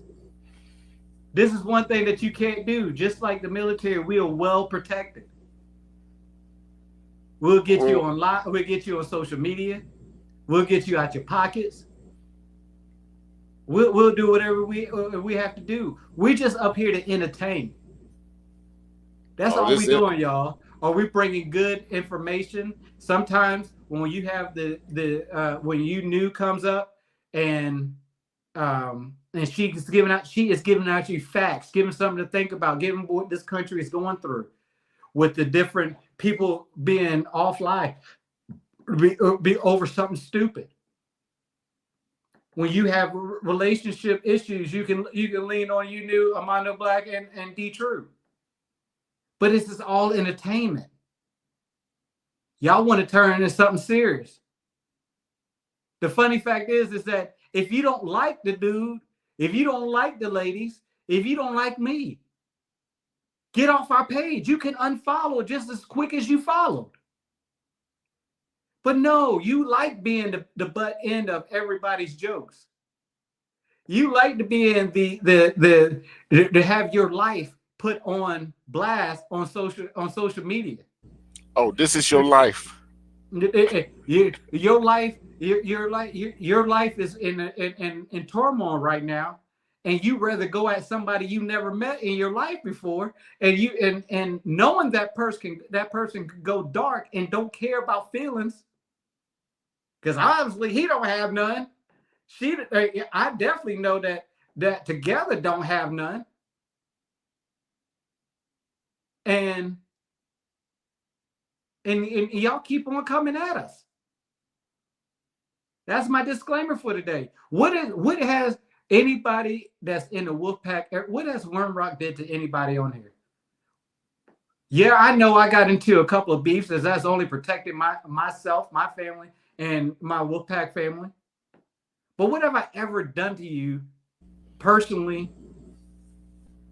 And what personally to you that you have to attack and go after and put pictures up of my kids? You know, the dumbest thing that somebody did to me, and I haven't heard from him in a long time, but the dumbest thing that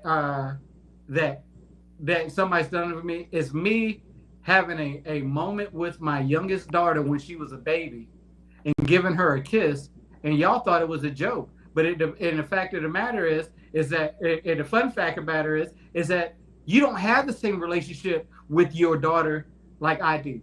You don't have a relationship with your kids like I do. Y'all tried to put me on blast because of my former stepson got upset because I made him a man and told him he had to move up out of my house because he wasn't being productive.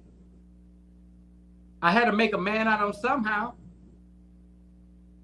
But y'all wanted, oh, your son hates you. Your son hates you.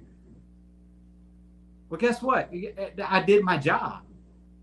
Yep, he's a grown-up. Because guess what? If I codded him and babied him, then he wouldn't be a successful person in society right now. He'll be another statistic. Mm-hmm. What does somebody, you talking and having beef on social media, and then you got to go so deep into the bag to talk about somebody's grandkid?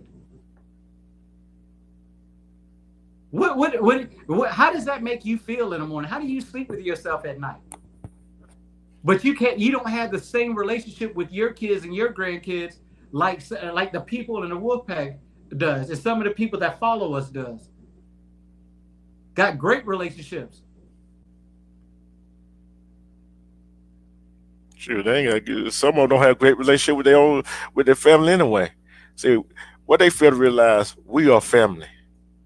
We are family. We talk to each other each day. And we got family outside here. We make each other better. We make each other grow and better. And one thing, we make each other use our brains to think. And this is what I've just said on my show, Sniper, is that sometimes when I be saying stuff like that and I be trying to make people think, what one thing society cannot take from us, our brain, unless we let them do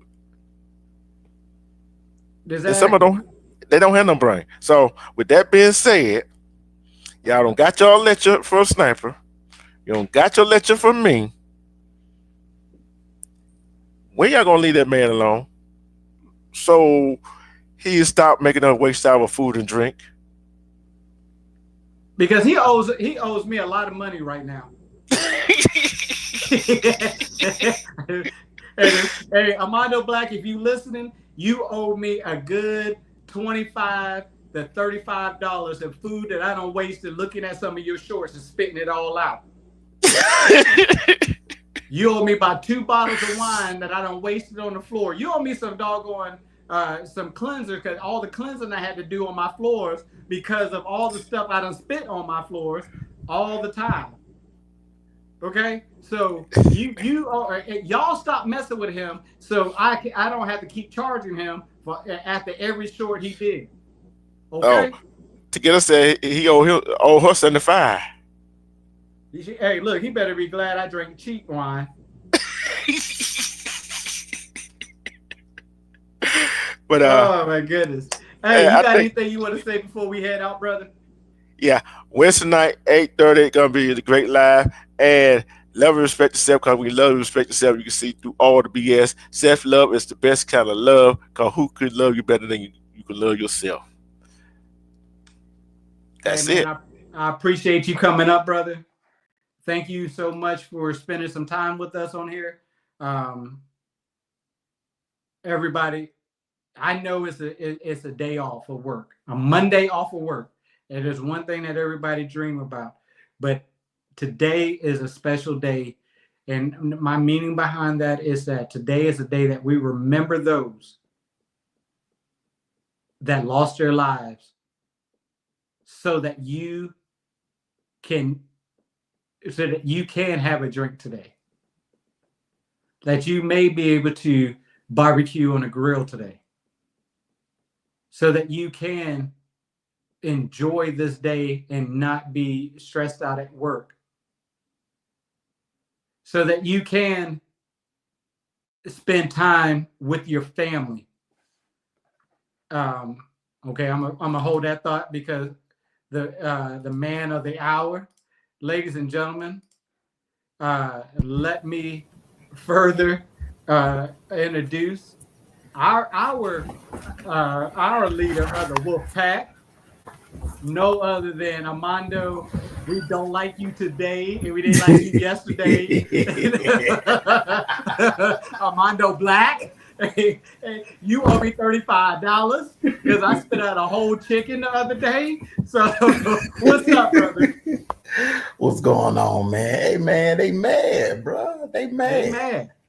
I told them, bro. I told them back there in February, man. I told them, man, once I get started, don't get mad. I told them, I said, when it's my turn to play in the mud, don't get mad. Don't get mad. You know? It's like a game of checkers. Oh, you got that one. Oh, you got that one.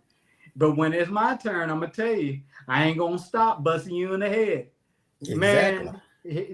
Man, you know, it's like I want to interview you like I don't know you. Like, where do you come up with all these things? Listen. I know he say that all the time, but all the time, bro. Oh man.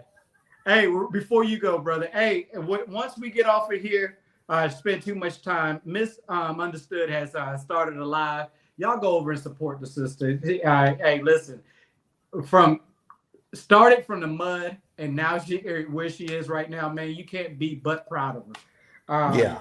And all the you know, life experiences that she's been through, and she's came, and just like, you know, I tell people all the time, especially in the ministry, yes, the word is been through, meaning you're not going to stay there, and she didn't stay there. So I'm very proud of her. That's why I hold her close and make sure I support her. So if y'all get off of here, if you got time, I know people got to go to work in the morning, but go and listen to what she got to say. Go and support her. Give her some likes. Show her some love. Subscribe up. Yeah, I see she in the kitchen over there. She in the kitchen. Yeah. But she doing the Rachel Ray thing tonight. Hey, I told you, the girl is talented. The girl is very talented. And it's just unfortunate that, you know, just like, you know, what we deal with over here, especially you, people can't keep their mouth shut and just and uplift people. They got to always try to bring them down. Hey, the funniest thing is, bro, I said, you keep on messing with me, and before the end of the night, if not tomorrow, you're going to have a short made about you. As soon as I said that comment, my notification on my phone went off. I said, I'll be.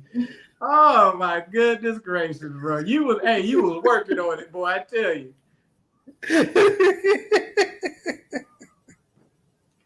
I said, big brother ever. Man. Hey, but see, you know what though? I just don't understand why people continue. You as an individual, and then you with us, part of, being the big dog of the wolf pack. We as a collective group has turned people pages off. You've done more than others, but as a group, we've turned page. Why do people still come at you? They feelings hurt. They feelings hurt, man. When a person's been embarrassed, humiliated, and they feelings hurt, they don't know when to say when, you know. Right. Because the one dude, and I'm glad that fool do that to everybody though. That clown that kept coming in here tonight, he does that to several other content creators in this sector. That's what he does, bro. He's a serial troller. That's all he does, bro. Well, the serial troller needs to get him a new life and a new job, because it doesn't work. It doesn't work. As fast as you can type when it comes to your simple brain is as fast as you get removed. And the thing about it is, don't nobody be reading that shit. We do not read that shit. That fool come in typing them damn long ass essays, bro. We don't read that shit, bro. We got there, go to them docs, and we get your ass up out of here. Quick, fast, in a hurry. We don't read them shits. This amazed me. How's it keep going? But I need to figure out, and I'm gonna figure out by next time I do a video, how to add your shorts to my to my commercial breaks. Yeah, I'm out to work with you on that. I'm out to, you know how to do it. It's just like adding in the video to it. Okay. And the shorts will get on there quicker because I try to make them 60 seconds and under. Yeah. Mm-hmm. And you sure do. And you have a whole lot to say in 60 seconds. Mm-hmm. Well, not you. They got a whole bunch to say in 60 seconds, bro. Mm-hmm. My man said, I ain't even got money to get a cheese biscuit.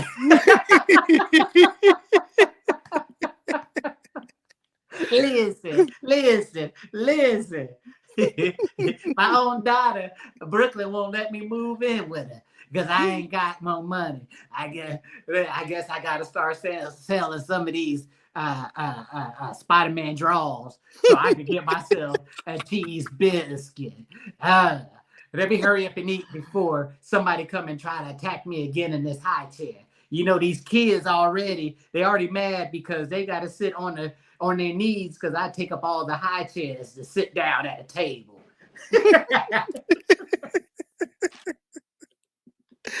All right, man. I'm gonna get ready to get on up out of here. Yes, sir. I appreciate you, brother. I appreciate you. Good show, man. Good show. Hey, Y'all, man, everybody, make sure you hit that like button and leave a comment in the comment section as well. Thank you, brother. All right, man. All right. Yeah. So by closing statements, y'all remember today is one of those days that you just remember the fallen.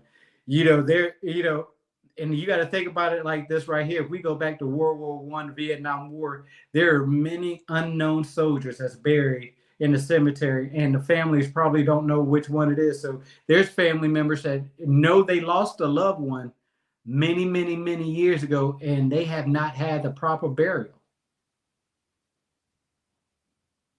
You think about those families when you are out there doing crazy things. And one thing on this day right here, these men and women that has fallen, that sacrificed their lives for a country that can't even get along together, they are true heroes. They are what the definition is. And if it could have their names under and their pictures and names under the definition of true heroes. As a veteran, I get really, really upset when I hear of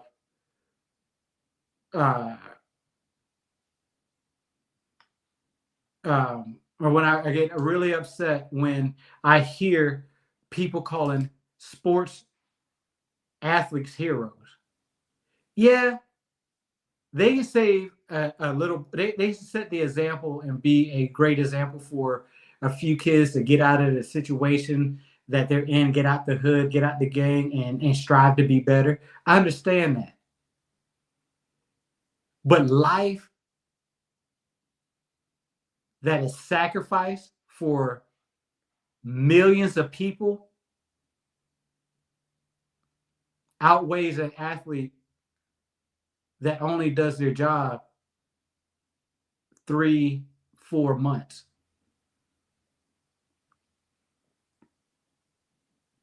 Like I said before, I am so proud and grateful for the men and women who stepped on those yellow footprints before I did. And I'm very proud and grateful of the men and women who stepped on those yellow footprints in Paris Island or in San Diego. And I'm very proud of them because they do things that majority of this country would never think about doing.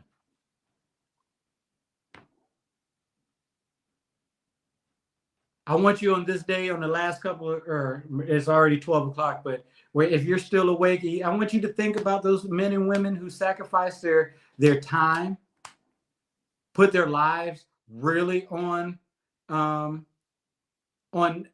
their lives in danger to come home to be sleeping on a street corner. Those people who put their lives in danger and come home and have to live the rest of their life in a mental institution. And last but not least, parents. If your kid has a dream of joining the military,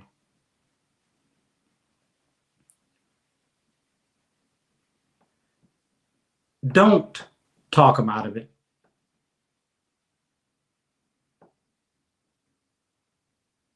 It is a great honor to serve something and believe into something and have somebody and be able to form relationships with people that's come across the country. And again, I've been in a situation where people have lived their whole younger years, adolescent years, young adult years, and never seen a person of color until they joined the military.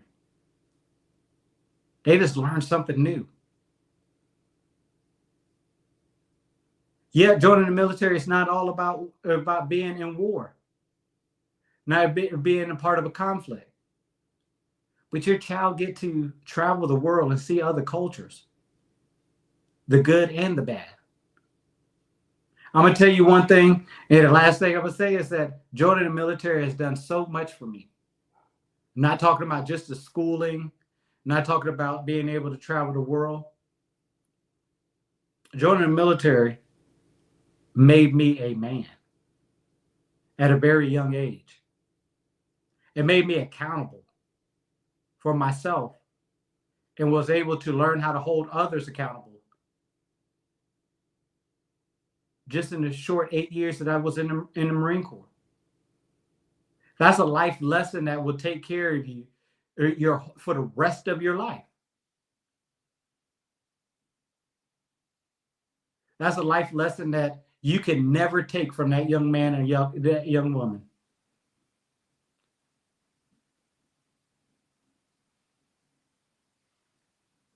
Stop making your kids follow somebody else's dream. If their dream is to join the military, either it's the Army, the Navy, the Marine Corps, the Air Force, let them do it.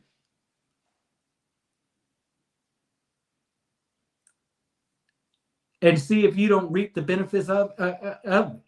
Because now your child is going to come home a full grown adult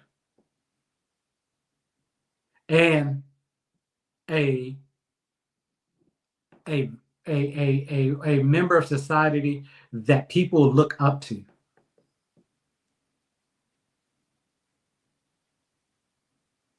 When it's time, if something pops off and we need somebody to think fast, who you think really does, who thinks fast and react fast to help their community? I know y'all, most of y'all don't want to hear it. Some of you are proud of it. But the one thing that I see, one thing that this country is so grateful for, even though, and I can't wait to see where it comes from, but we have a United States Marine as a vice president.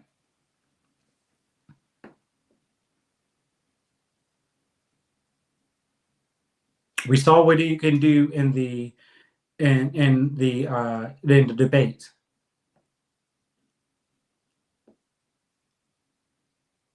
But he was a United States Marine, and he's our vice president.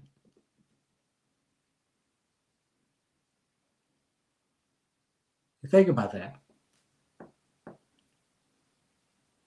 So I thank every single last one of you for coming on to the show. I thank D Truth. I've coming up and spending time. I thank Miss Understood for coming up and out of her busy day, come on, and I thank Armando for bringing his crazy self on to the show. Thank all of you who had comments in the stuff. I thank you trollers who came in, and each time you use a different email, guess what? You gave me another view point. That's 10 viewpoints I wouldn't have without you. So I do thank you. I'm grateful for you.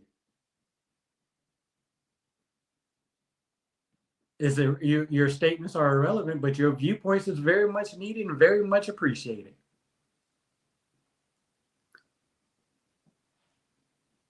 But anyways, y'all, hey, stand for something or you'll fall for anything. I'm your host, Sniper, aka Brown Amaka Wolf, and I'm out. God bless.